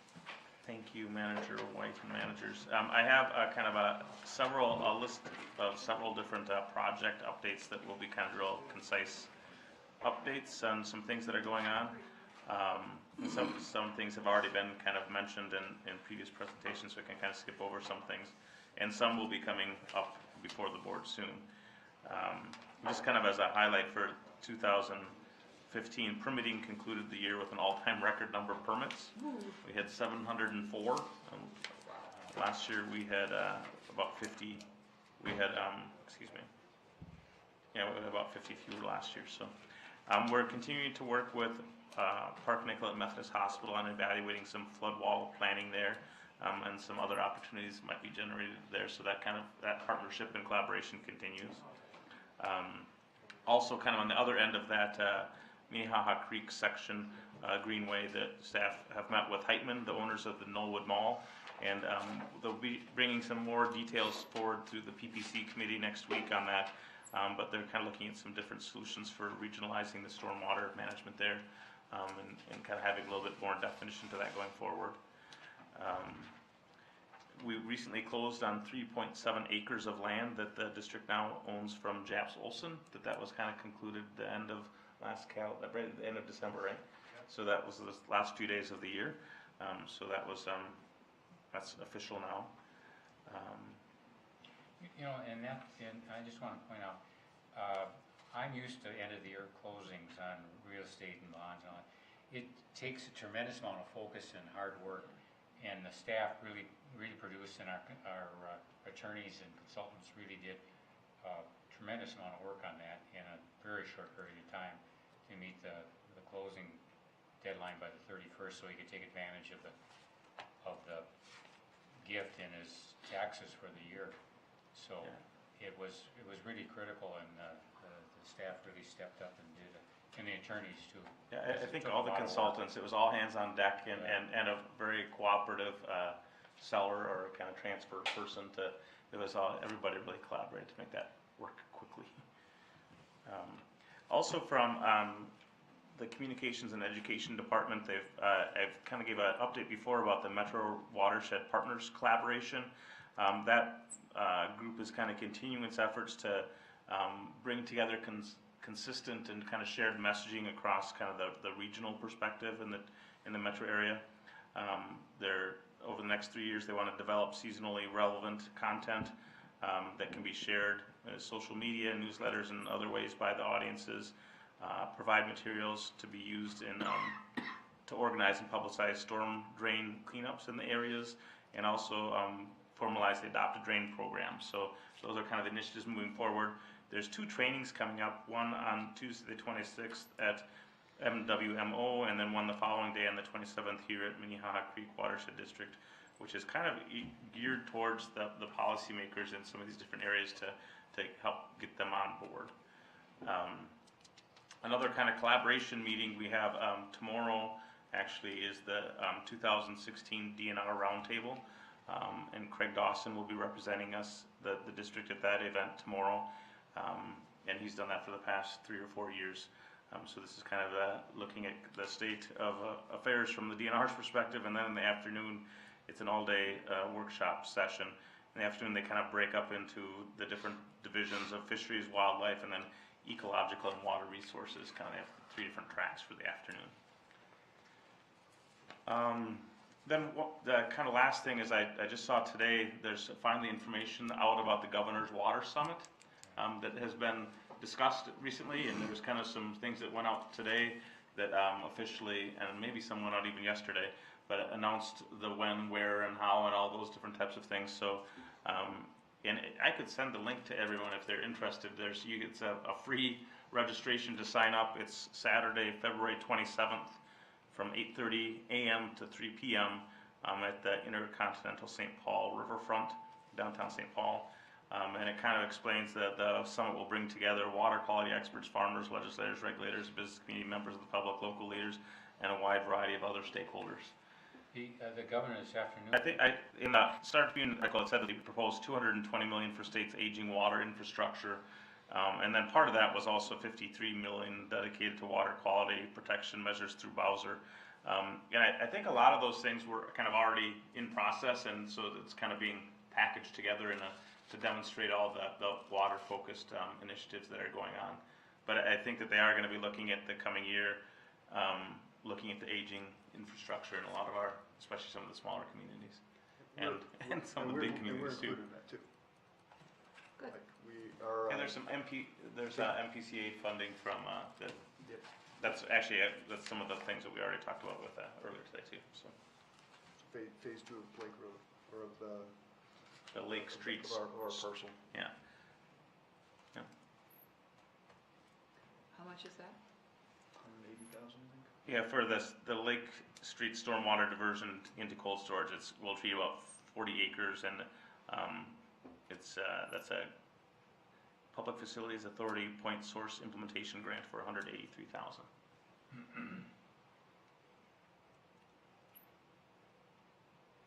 And that's all I have. Thank you very much. We are adjourned.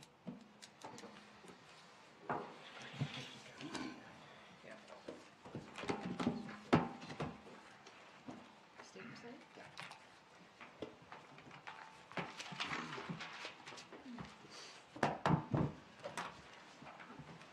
Those autographs. All right.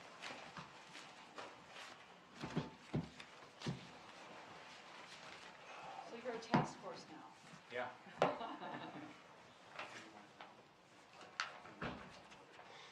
Task force has to have a defined goal, mission, and an exit strategy, right? Oh. Yeah.